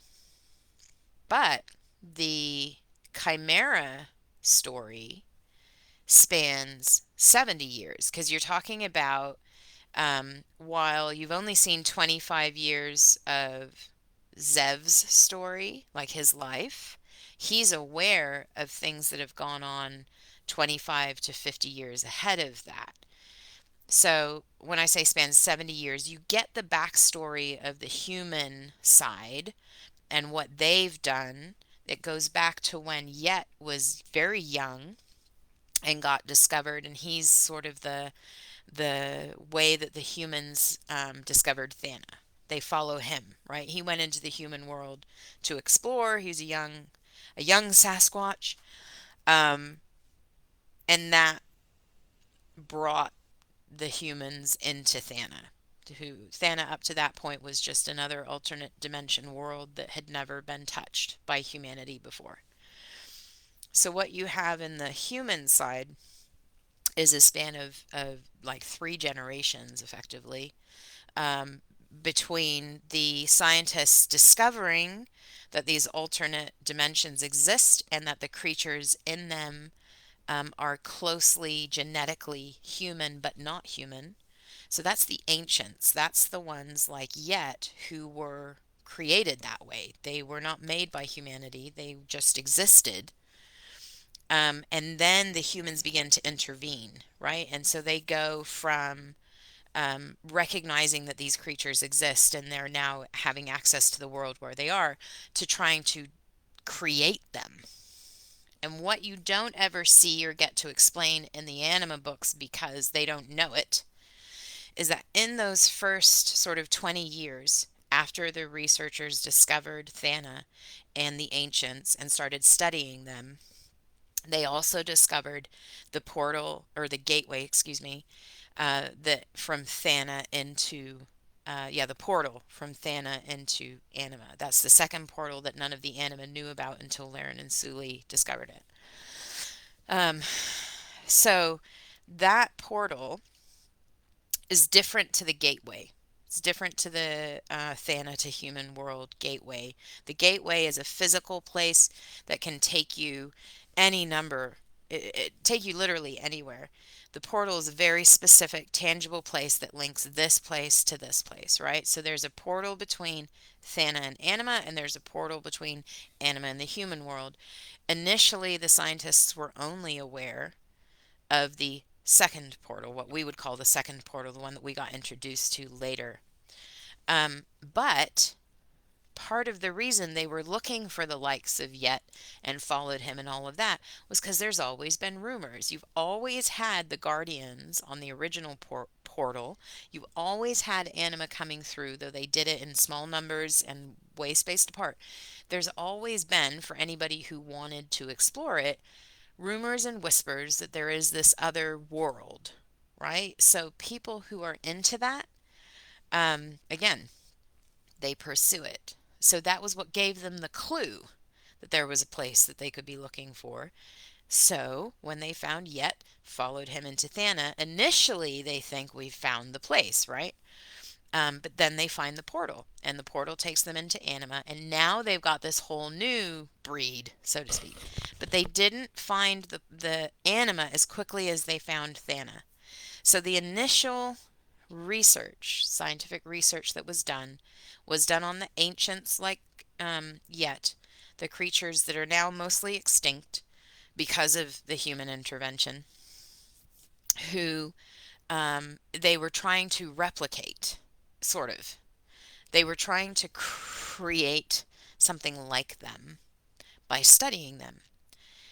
So it's much later in the piece that the scientists discover the portal, get into Anima, and get back. Because remember, you got to have somebody who can resist the voices enough to get through and get back, or who gives in to the voices but stays alive and is maliciously working, which is what actually eventually happened. Um, so there's a combination. By the time the scientists discover Anima, the portal from Thana to Anima, and they discover the Anima people, they've already been working. They've already been genetically trying to manufacture creatures. And that was from the ancients. Now they have a new breed to look at, but much, much harder to get a hold of, right? So when Rika was sent into Anima, all that had happened prior to that, they had samples, if you want to call it that, from Thana. They did not have Anima. They did not have people like Reth and Elrith in captivity. The whole point of the research that Rika was a part of was to try and get some. Because up to that point, they had just kind of sent people in and studied them and watched them. I'm sure they had scientific samples and hair and all that kind of stuff, but they hadn't actually had an anima in their grasp. Um, what they did have was their chimeran or semi chimeran creatures that they were trying to create. And what the anima did was give them a model of what they were going for. So when they created Zev, they had discovered the anima who were human looking but could shift into animals. Everything they had seen prior to that was either a creature that could interact and communicate like a human, or something that was sort of half human-ish, like Yet, who has human features and walks upright, but is different and physically, visibly different to a human. So it was the anima that gave them the clue, and that was what triggered the research that created Zev. but they were trying to do that for a good 25 years before they got Zev, right? Then they get Zev and they're like, we nailed it. This guy is like the anima. He looks human, but he's fast. He's got all the senses and he can shift. And they had obviously prior to that, they'd had generations and dozens of chimera, but none of them could reproduce. At least they could only reproduce with their one mate that they chose. Did I just turn off my thing? Can you still hear me? Because I clicked something. If you can still hear me, can you say yes in the comments? Because I'm worried that I just turned something off. Um, cool.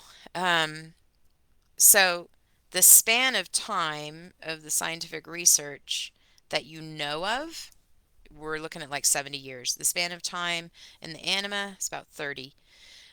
So what's happening is the team's coming over and there's like a time jump, right? So they're coming over at this time and then they're coming over at this time and then they're coming over at this time. The anima are experiencing that on their standard timeline. But for the human timeline, it's kind of starbursting. This time when they went over, it landed there. This time it landed there and so forth. So Rika gathered that. Rika figured out that Hearth had been created in the future, even though she was only a few years older than Rika.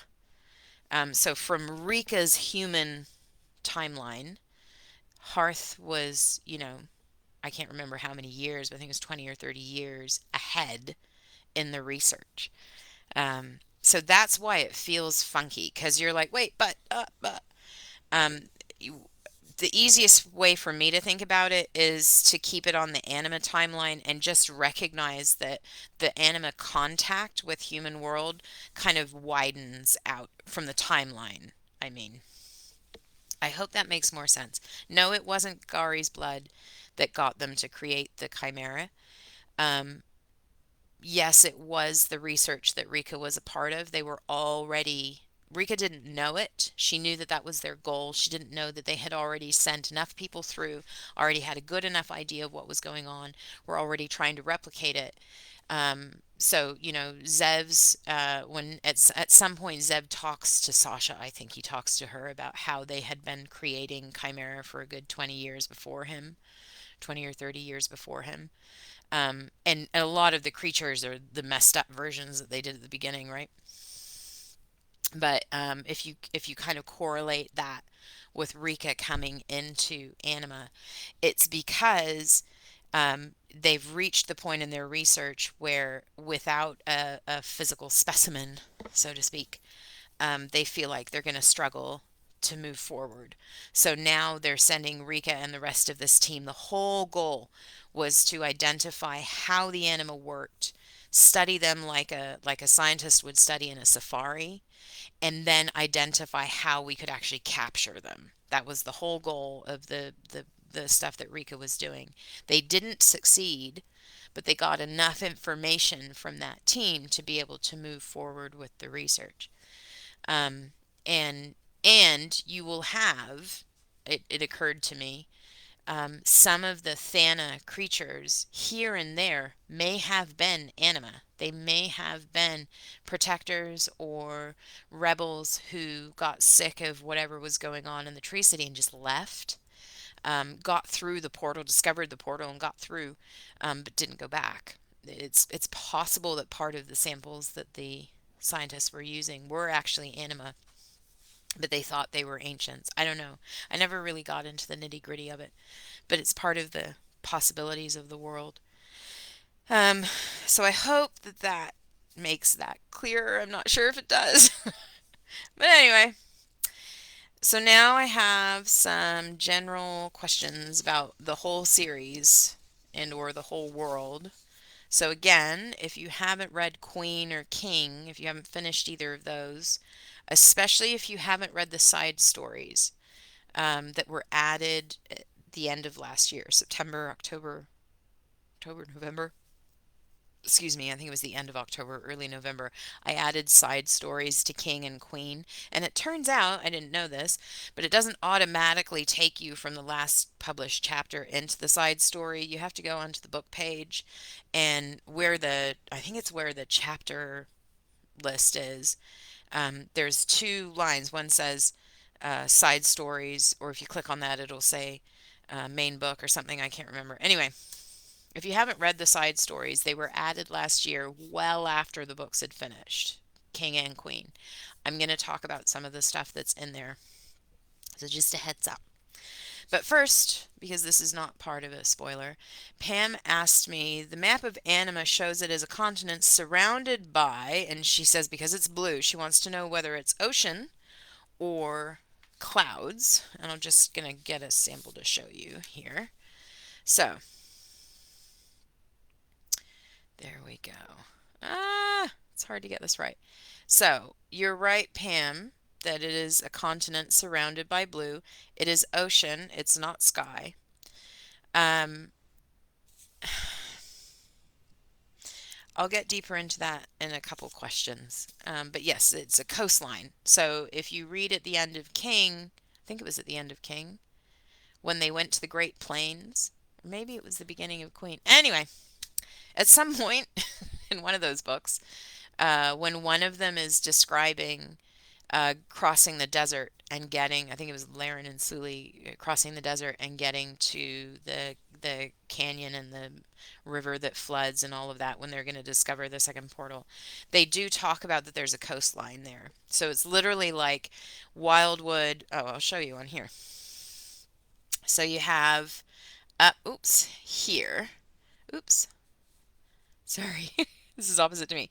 So this right here, this spot on the map is the Great Plains. That is where the conflict happened at the end of King between the humans and the, excuse me, Anima.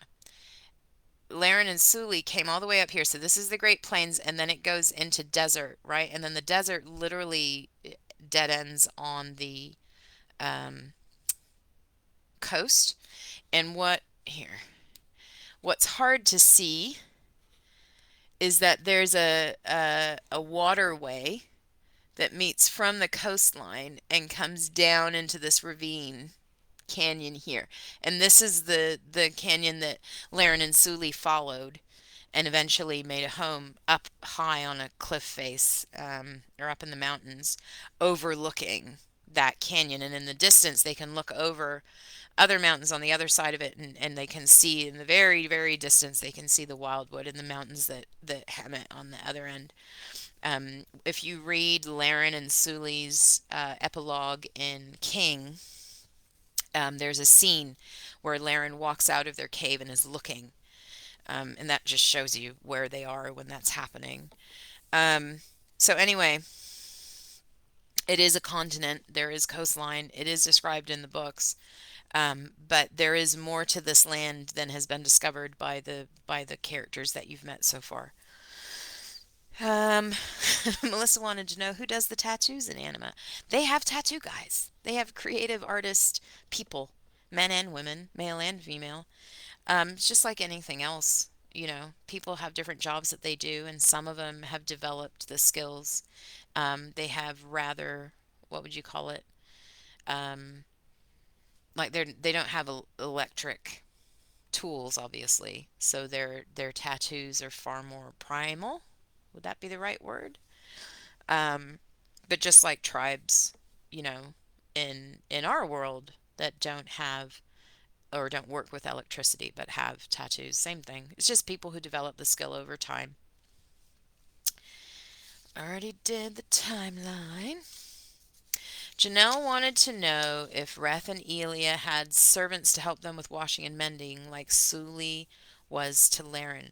So Reth and Elia never had servants that lived in their home, but they got a lot of help from people, particularly when Elia had children. That's part of the whole sort of tribal way for the royal family.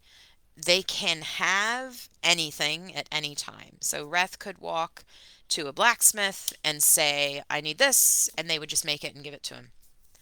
That's how their culture works. I mean, Ruth wouldn't do that. He doesn't take advantage of people, but where there's a need, they just ask for it and it happens. They live in a barter society, not in a currency society. So normal people, if they needed Suli, for example, sorry, not Suli is a bad example because she's an actual servant. Like she is somebody who has taken on that role and will volunteer and give help and give time, but most of them, it's their job, right? So the healers are probably a good example. They dedicate themselves to that training. They get apprenticed by, an older, wiser healer and brought up. They get given things or provisions by people that they help. That's how their society works. Everybody works. Everybody gets fed at the market. So it's not a matter of like for example, a kid doesn't grow up hungry in Anima because all they ever have to do is go to the market. There's no payment for that. Everybody contributes. All of the agricultural growers give food, all of the workers work. Some people become dishwashers, some people become, I don't know, carpenters or whatever. Like everybody has their thing that they do, and where there needs to be some form of payment, then they'll just barter for it. If I need something fixed on my roof and you're a roofer and I don't know, maybe I'm a horticulturalist, I don't know. I come to you and I say I need this on my roof and you say, "Well, I need this thing." So maybe I've got to barter with two or three people to make that happen, but that's how their society works. So whenever they needed help, things like laundry and stuff was done for them. They just took their stuff down there and gave it to them. Nothing that Elia was super comfortable with, but once she had kids, it was really helpful. And a lot of people, like, I imagine there were times when Amora just did things. Like, literally, Elia needs her laundry done, so Amora just pick it up and take it down to get it done for her. But yeah, it was a new experience for Elia to be in that kind of society where things just happen. They just get done. And there's no, like, commercialism. Everybody's just doing their part for everybody else. Um, so they didn't have servants that lived with them, but they were served. And any time they had a need, it was provided to them. Um, what's the next one? Whatever happened to Elrith's friend Gwyn? Did she find a mate within the Chimera? I find it interesting that you specify the Chimera. Um, I haven't thought deeply about Gwen's story, but I did always assume she would find a mate. Once she gave up her obsession with Aaron, which she has done by the end of Queen, she would uh, then be more open and would find somebody, either a true mate or just be open to a relationship. I have to admit, I never imagined that it would be a chimera. It was in my head, I had just assumed it would be anima, but you're actually right. Time wise, there's no reason it couldn't have been chimera. So maybe, I don't know. But yes, I did always imagine that she would find a mate eventually. She's actually a good woman. She just, it wasn't a great time in her life when she was at the center of the story. And she was also being viewed by people who had, particularly Elrith, who had reason to be kind of like, eh. Um, so, I always had more of a heart for her than I could show in the story. But yeah, I think she did have a mate. What happened to the big house and all the secrets it held? So I'll say this. There were provisions made by the Guardians in the event that so the way the Guardians used to work is that each generation, two of them were chosen to be the Guardians. So while their whole family and their whole bloodline would be aware of, the anima and that whole world, it was kind of a myth. But each generation, the ones that were the current guardians. So you got to see that with Eve, who was Callie's grandmother. So Callie's grandmother was chosen in her generation. She grew up knowing the full truth and all the evidence of it, knowing for a fact that the anima and Wildwood were real. She chose Callie as her successor, if you will. Um, and passed all of that knowledge on to Callie. So the idea is that would happen every generation, right? Everybody chooses somebody from the next generation to be their successor and find out everything that they know. But when you take the vow, you can't share that with other people. So there's always only two, or maybe for a very short time, three, who know the whole story. Um, and but part of that whole picture, they were always aware that when your numbers are that small, there's always going to be a risk that people could, there could be a I don't know, car accident or something that would kill both of the current guardians. And then what would happen, right? So they were aware, they knew that they needed to have provision for that.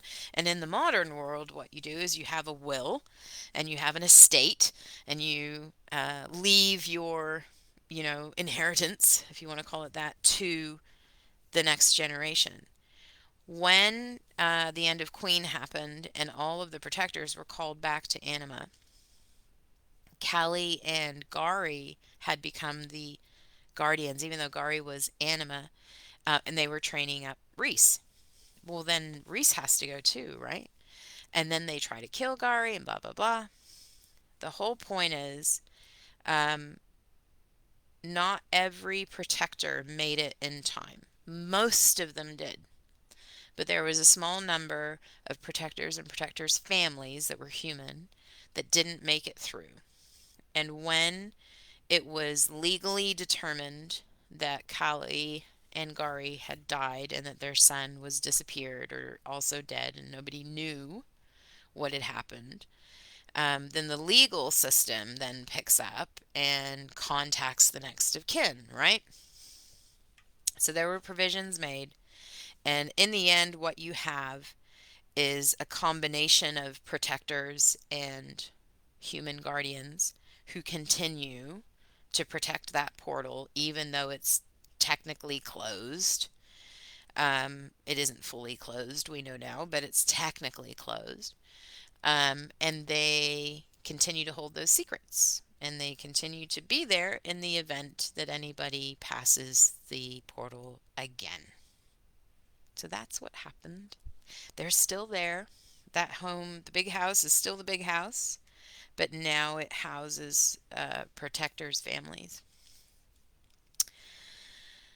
Um,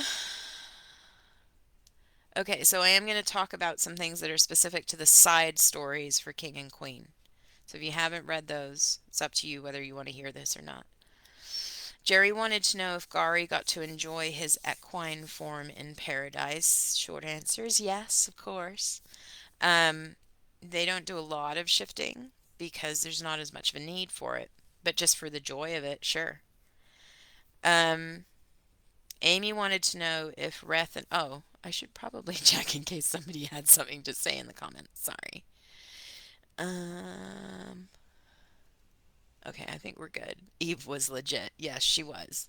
Absolutely, Tessa, I concur. Um, she says that with a smile. She has ideas. So I don't know what you're referring to there, but I always have ideas and hopes. Yes, this is very true. These things are getting into areas of the story that whenever I think about will there be another anima book, my mind starts to go, which direction do you take it? And then I start thinking, oh, we could do this or we could do that or blah blah blah. So yeah, ideas is the right word. I don't have plans, but I have ideas. Um, Did Reth and Elia get to meet Zev and Sasha and the Chimera when they get to visit on the Feast of Reunion? Yes. So, what you haven't seen, you saw the first time in the side story for Queen. You saw the first time Reth and Elia returned um, and were able to spend some hours with their family and the promise that they had received that they would get to do that every year at that time. So yes, after that, they will uh, over time develop contact, but their focus is always going to be their family, right? Because it's such a short period of time that they get. Um, it's never going to be like, oh, let's go wander out to the encampment. You know what I mean? Like, their focus during that time is very much the family. But yes, over the years, they will absolutely meet all of these people, and be met by them. But it's never going to be like Zeb and Wrath are never going to have a deep relationship because they might see each other for half an hour a year, you know. Um, did Wrath and Elia get to meet the Trins when they came back for the Feast of Reunion? So, I love this. Um, that Jasmine asked this. So, there was a discussion in one of the private groups when this question came up, one of the private chats, the spoiler chats for the books. If you aren't in those, all you have to do is ask to be added to them. The reason we keep them private is because they are for people who are at the furthest part of the book. And if you're only halfway through and you're in that chat, you're going to get a ton of spoilers. So I keep them private so that you won't, it's up to you to come in and manage whether or not you're far enough ahead in the book. But anyway, when what you saw, there was a discussion when Jasmine raised this story about when or why the trends and Zev and Sasha and stuff like this weren't mentioned in the side story in Queen. There's two reasons for that. One is I didn't want to do spoilers. The other is I didn't have all the details mapped out yet. When I wrote those side stories, it was before I had finished writing Warrior and I hadn't dug deep on the details. I knew that Gar and Rika were going to not have their own children, but I didn't know exactly what direction I was going to take that in. I had two or three different ideas, and I wasn't sure yet which way I was going to go. So when you read the side story in Queen, there's a moment where Reth takes Gar aside and they talk privately, and you don't get to see what that conversation is. And I got asked whether you could see it, and I said I wanted to save it for extras. That's because I knew that part of what Reth was talking to Gar about was their inability to have children, what effect, or rather, what effect it didn't have on Gar's masculinity, if you want to call it that. Reth was wanting to give his son reassurance, um, that, these things were part of the creator's plan and they served a good purpose, and not to let that weigh on him because he knew that Gar would be carrying that. Um, and at that point, they hadn't seen Gar for 6 years. So, there was some catching up to do. Reth knew about the trends, didn't get the opportunity to meet them on that trip because they weren't there. But it will happen. And that was part of what Reth was talking to Gar about, was don't, because Gar is obviously upset. He wants his kids to meet his dad. Um, but I couldn't communicate that and sing because you all didn't know all of that yet. So I had to keep it all private. But yeah, to my mind, that whole conversation was about Gar's family and his position as their father and all of that. And also the future. Reth reassuring him, and we're going to do this. So yes, eventually Reth and Elia would meet and become grandparents, so to speak, to the Trins.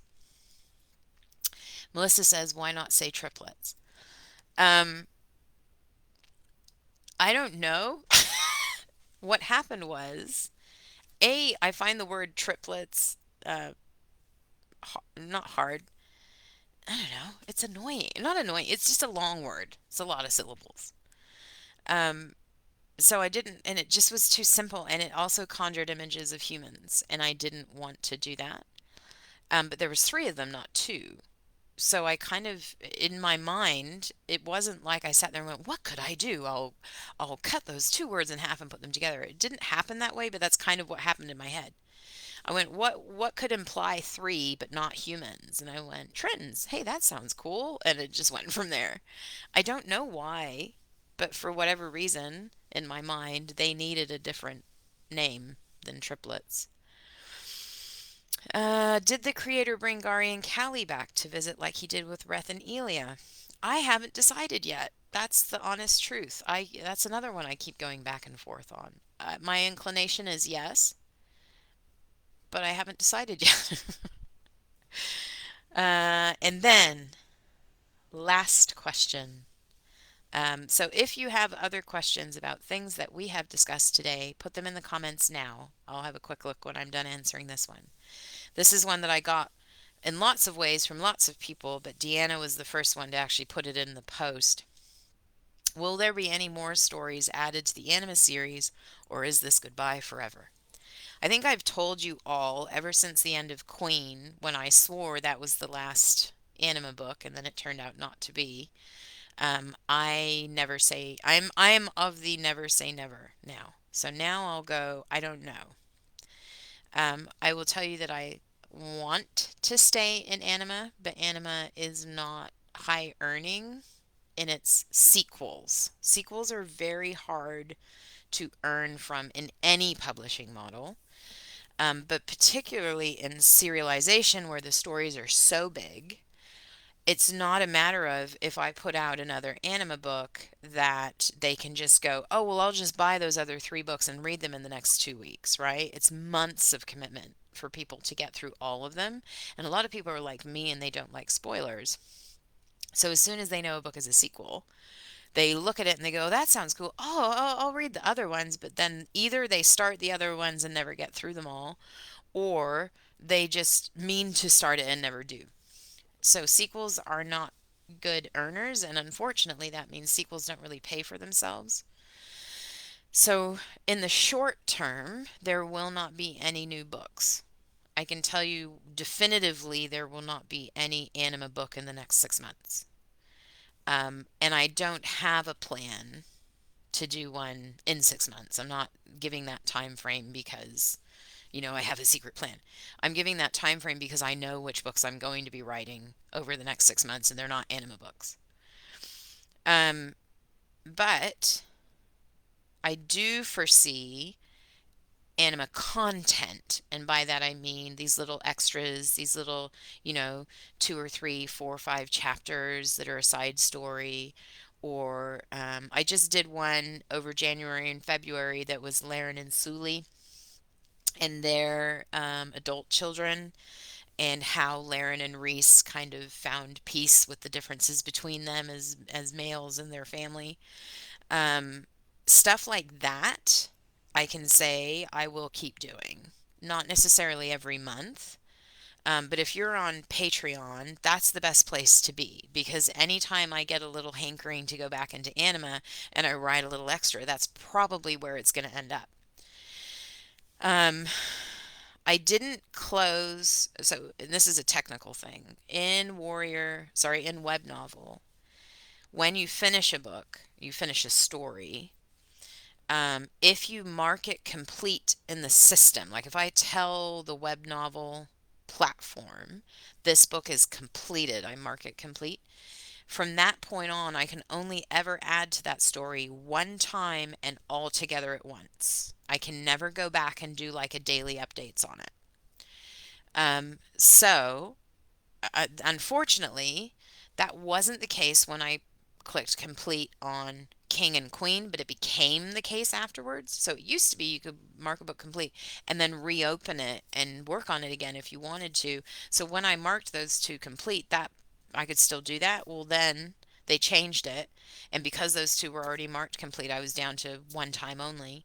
So that was why they got their side stories last year or late last year. But now I can't ever add anything else to those stories, not once. Um, so what I'm doing with Warrior is I'm leaving it marked ongoing in the system, which means that if I ever, let's say, I decide I want to do a fun little side story that's like 10 chapters long with something, I can do it there. So if it's connected to that story, I will. Um, but yeah, for now, I don't have any plan to do another anime book because they don't earn enough to pay for the time. But I do have plans to write little extras. And if you wonder whether I want to write more anime books, the answer is yes. So, those of you who know Jesus, you could be praying because when Queen gets its comic book, which is supposed to happen this year, it should, in theory, bring new readers to the series, the novel series. And if it does, and so there's a greater appetite for more books in the series, that would open a door for me to do another book. But I mean, just know that Warrior, by web novel standards, it earned well for people who lived in other cultures. It earned well, but for a Western writer, it was not a good earner. Just hours to income. It didn't pay well at all. So it's a kind of mixed bag. I feel very blessed because web novel want me to do more anima books. To them, they are solid sellers, and it's because you guys come and pay for them every time. To them, the income that those books earn is above average. So they wanted me to do more, but they don't understand that the earnings that a person in the Philippines gets from a book, to a person in certain parts of the world, getting 2 or 3 or $500 a month is a massive amount of money, and they will write for the rest of their lives and be wealthy on that. For me to spend 100 hours and earn, $6 an hour, it just doesn't. It just doesn't. It's not a smart decision. So it's unfortunate because there's a little bit of a cross purposes there. But I've explained it to them, like they know that I want to do more, and I've told them that I'm leaving Warrior open and they're okay with that. They want me to do more on it. And they are the ones who are raising, hey, when the comic comes through, there's going to be probably more readers coming to the books. Maybe that's a good time. So yeah, so we're open to it. But I have no definitive plans right now for another book. And as mentioned earlier, I have ideas. um, so that's really it. I have one more giveaway. Just a reminder that every time you have commented today while we've been here, it's an entry for that grand prize, which I'll announce in a few hours, including the ones you're about to do now, because I'm about to do another giveaway. Um, but what I want to do right now, okay, so I didn't get it out because I didn't want to take it out of its packaging. I have another cup like this, but it's just got Tarkin on it, right? So it says the welcome to Anima, and then when you scan it around, there's no Reth, there's just Tarkin, and there's no Aaron, there's just Tarkin with the background. I'm going to give that away. So everybody who comments hashtag I love Tarkin will get an entry right now. That'll also be an entry for the grand prize. So get in there. Tessa says, oh, good Lord, half my comments are trash or sad. Like, you're just realizing this now? Is this not always true, my friend? Um, I feel like Warrior was way shorter than King and Queen. It was. King is 700 chapters, and you know what? I will be specific. I will tell you exactly because I love giving King stats because they sound so cool. Um, this is the one that I always tell people when people say, "So what is it? What's it like?" And I say, "Well, my most successful book." Okay, 699 chapters, 787,000 words, over 6 million views at this point. Um, so that's almost 800,000 words. Just for context, your average thick fantasy book it is about 125,000 words. So King alone is the equivalent of like 4 or 5 fantasy books. Um, and Queen is not much shorter. It took a lot longer to do it because I wasn't earning, so I had to kind of spread it out more. It is 635 chapters and 714,000 words.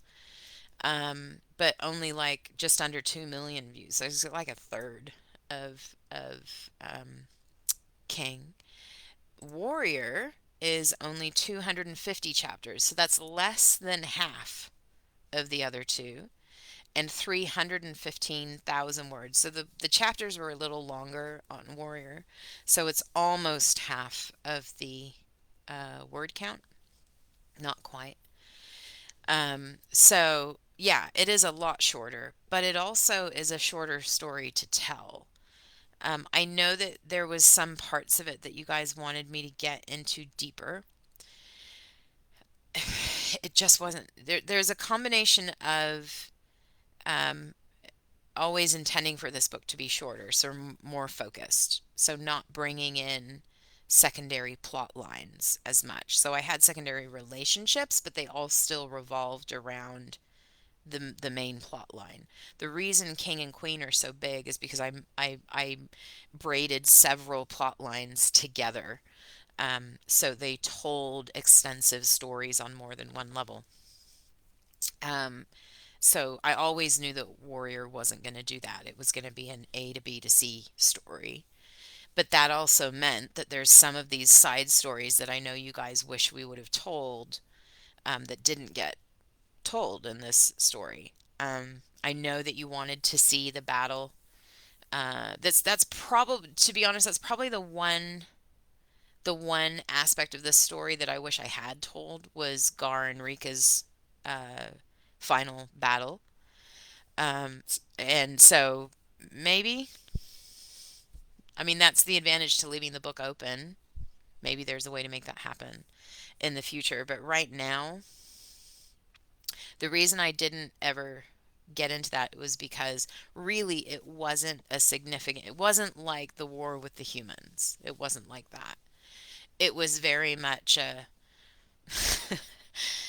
meet meet and destroy. Um, but the aspect with the creatures and that whole thing, like that's actually the part that would be fun for me to tell. The conflict itself was relatively short-lived and really just violence. But I would love to show the whole story of Rika and Gar discovering the eggs and all of that. And learning about the creatures and all of that. But we were at the point in the story where we kind of needed to wrap things up. Um, so yeah, it is shorter. Kristen wants to know what happened to Nick. Um, so the first comment that I looked at just now, um, after telling you guys to enter for that was Latasha's. So Latasha, you get an I Love Tarkin or Welcome to Anima cup. Um, I will be contacting all of you, by the way, to get your addresses. Okay. Oh, I thought I saw a question here. Oh, maybe I didn't. I thought I saw a question. Um, if anybody has any last questions, I think maybe the system has stopped me from seeing them. Something about Nick? What happened to Nick? We did we did talk about this at the end of Alpha. Nick kind of went rogue. Um, so he was effectively, what do you say? His whole interaction with Seven Sasha at the end put him in conflict with the rest of the team. Everything he did at the end of Alpha, although he is not what we would call a hero, he also was turning against the enemies. He's just kind of a messed up guy. So I always imagined that he just sort of disappeared and went and lived his life. But he has issues. He has some very significant issues. Um, he's not a good man, but he's also not a malicious man. He's just really selfish and really self centered. So he does what he thinks is good for him or people that he cares about. He did genuinely care about Zev. So he did make some decisions and do some stuff that was specifically to help Zev. And he put himself at risk to do it. But he's not noble. He's not a good man in that way. But he absolutely had to flee after helping Zev and Sasha he had to get away because they would kill him for doing that. He was involved in the death of Sourpuss, so, you know, Ernie did not eat Nick. Ernie did kill some other people, though. I can't remember what details I had come up with last time, but Ernie definitely like decided like he went full sass. So he's like, if we're going down, we're going down, you know, take it. He went back to the sanctuary and hid and wreaked havoc and scared people and killed people and basically kept the team on their toes and kept them afraid for a long time after that. So when Zev and Sasha left, and the females had been taken out and everything's in chaos, there's also like this essentially a haunting of the sanctuary where staff are being constantly frightened or injured or killed, and so they had staff leave and all this kind of stuff because Ernie was just playing havoc with them. uh Laura's dead. Yes, Laura's dead. Laura got his comeuppance. Um, are the tigers completely eliminated? I always figure with things like that, it's never a genocide, like it's never 100%. All of the tigers that went and joined the bears and fought were killed. Both Gar and Tarkin and Zev, I mean, especially Zev. Zev had no mind for anything except kill these effers, you know. But they all agreed that there was no room for mercy. Like this uprising, if you want to call it that, or rebellion or whatever, needed to be put down completely. So the agreement was you kill them all, and they did. So any of the tigers that were involved in that are dead. Whether there was one or two left, or some that maybe fled, didn't want to be involved, maybe. I can see room for it. I always figure in not there's never like a wholly bad group and a wholly good group. There's always a little bit of both, right? So the lions, for example, the lion tribe in Anima, primarily very good, strong, confident, honorable people. But you got one or two bad eggs. The wolves, you know, for a while there was a lot of bad stuff going on. There was a lot of leading in bad directions, but as they developed, um, many of them turned out to be good, and some of them came back. Jaya is one who went initially with the rebels and then was like, "This is not good," and so came back. Um, you know, so I figure you got some bears that are actually not zealots and wouldn't genocide, but they're being led by somebody who does. The bears are essentially eradicated now. Excuse me.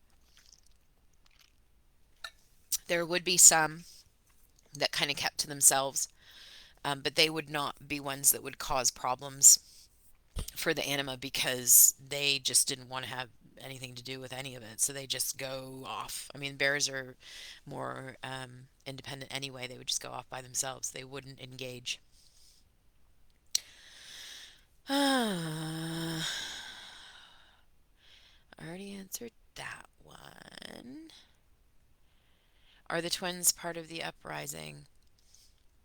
I had initially intended for the twins to be the ones that would raise the flag of what was going on with the tigers because, and I can't even remember their names now, that's so bad. The female twin was the of the two of them, she was the one that struggled the most with the loss of their father and was the least likely to be graceful, so to speak. But she did like Sasha and how she handled herself. So once, you know, as they had watched things play out in Thana, I had always imagined that the twins would be good guys. But again, it never organically happened to bring them in and make them a part of what was going on. So I ended up just leaving them out. But yeah, I always imagined, and initially, the initial plotting plan was that when that flag was raised, that something was going on, that the tigers were gone. It was going to be the twins that told Zev and Sasha. Ah, yet. I have a yet special. you guys will see over the next couple months. I have been doing while I was gone. Every time when I was traveling and I like was either like on a plane or in a car and there was nothing going on, I was just sitting around. I was making AI images of characters and stuff. I got so many cool things to show you guys, but I have to sprinkle them out over time. Goodbye, Kristen. Thank you for coming. It was wonderful to see you. I hope that we're not leaving anima forever. Well, I know we're not leaving it completely forever. I hope that we're not never having another book. We'll see. Anyway, I too have to go. It's 3:30 and I promised my husband I would be off by now. I'm sorry that I didn't get to do the Discord thing. I thought we might be done a little sooner than this. Apparently, I'm not good at answering questions in small pieces. Um, if there's enough of an appetite for it, if there's a lot of stuff here that didn't get answered, um, and you guys want to have a chat where we can go back and forth, I'm happy to schedule one for another day. But right now, I have to go say goodbye and see my family. I am so grateful to you guys. Honestly, I've been looking forward to this because it's been hard. Warrior was the hardest of these books to write because it was right from the beginning negative. It was right from the beginning dark and full of conflict, that was either sad or hard. And that affects readers and readers. This I've had more negative comments on this book than any other book that I've written, but it's primarily because people care, and I do know that, and that's very touching to me. But I just want you to know that you guys are the reason this book happened at all, because I would not have done another one because they don't earn, except that you all kept asking. And I missed the world so much, I kind of went, screw it, I'm going to do it anyway. So maybe in the future, another book hits and makes enough money that I can indulge myself and write another one just for fun. Who knows? Let's hope so. But I do want you to know, like, in all seriousness, this book wouldn't have started without you, and it definitely would not have made it to its conclusion without you, because you guys were in there every day telling me how much you loved the characters and telling me how invested you were, even though it was hard. I had a reason to keep going with it. Had I only been writing for the readers who aren't in relationship with me in this way, I don't think I would have made it to the end, because they were really, even though they were invested, like the reason they were upset was because they were invested in the story. Um, they were so unhappy that the characters were so unhappy. And it was really hard. It was hard to have a story that had so many, like, bye. So I want you to know that you had a genuine impact on the fact that this book even happened, and then that we got to the end. And those of you who supported me on Patreon through it, without your contribution, I kid you not, this would not have happened. If I hadn't had that income over those months, I wouldn't have been able to keep doing it. I'm in a much better and more solid place financially now than I was 6 months ago. And so, like, no joke. If you guys had not come onto Patreon and been paying those premiums for the anima content and reading ahead on Warrior and all of that, none of this would have happened. I just wouldn't have been able to afford it then. So, anima never dies. Hashtag anima never dies. Yes! We need to adopt that in the group somehow. I'll try and think of a way that we can have content that's like that's like a thing. Anima never dies. Anyway, thank you, thank you, thank you. Thank you for loving Tarkin and Hearth. Thank you for loving the other characters, and thank you for being invested in me and in them. And thank you for being the reason that I could keep doing this and that I get to sit here and talk to you for 3 hours about my characters. Like, that's fun for me. And I will see you. I'm back now and into a relatively normal routine again this week. So if you're a prayer, pray for my mom. She's having carpal tunnel surgery in a couple days, and I'm going to have to be helping her with that. That's going to be a little bit disruptive, but Other than that, things should be relatively smooth sailing now. I'm only going to be working 5 hours a day in theory. Can you believe it? I can't. It's been 2 years of intense work, so I'm kind of looking forward to seeing what that looks like. And if any of you are Zelda fans, we have a new game coming out in May, and I'm really excited about that. Been waiting for it since 2019. Anyway, that's stupid and unrelated. I just wanted you to know, in case I have any fellow Legend of Zelda fans, if we could anticipate that together. Okay, I'm gonna go. Love you, grateful for you, and I will talk to you in whenever the next whenever we do this again. But I will be seeing you in the group anyway, and there will be announcements on those prizes tonight. If you want a prize, send me a message so I have your address. Thank you. Love you. Bye.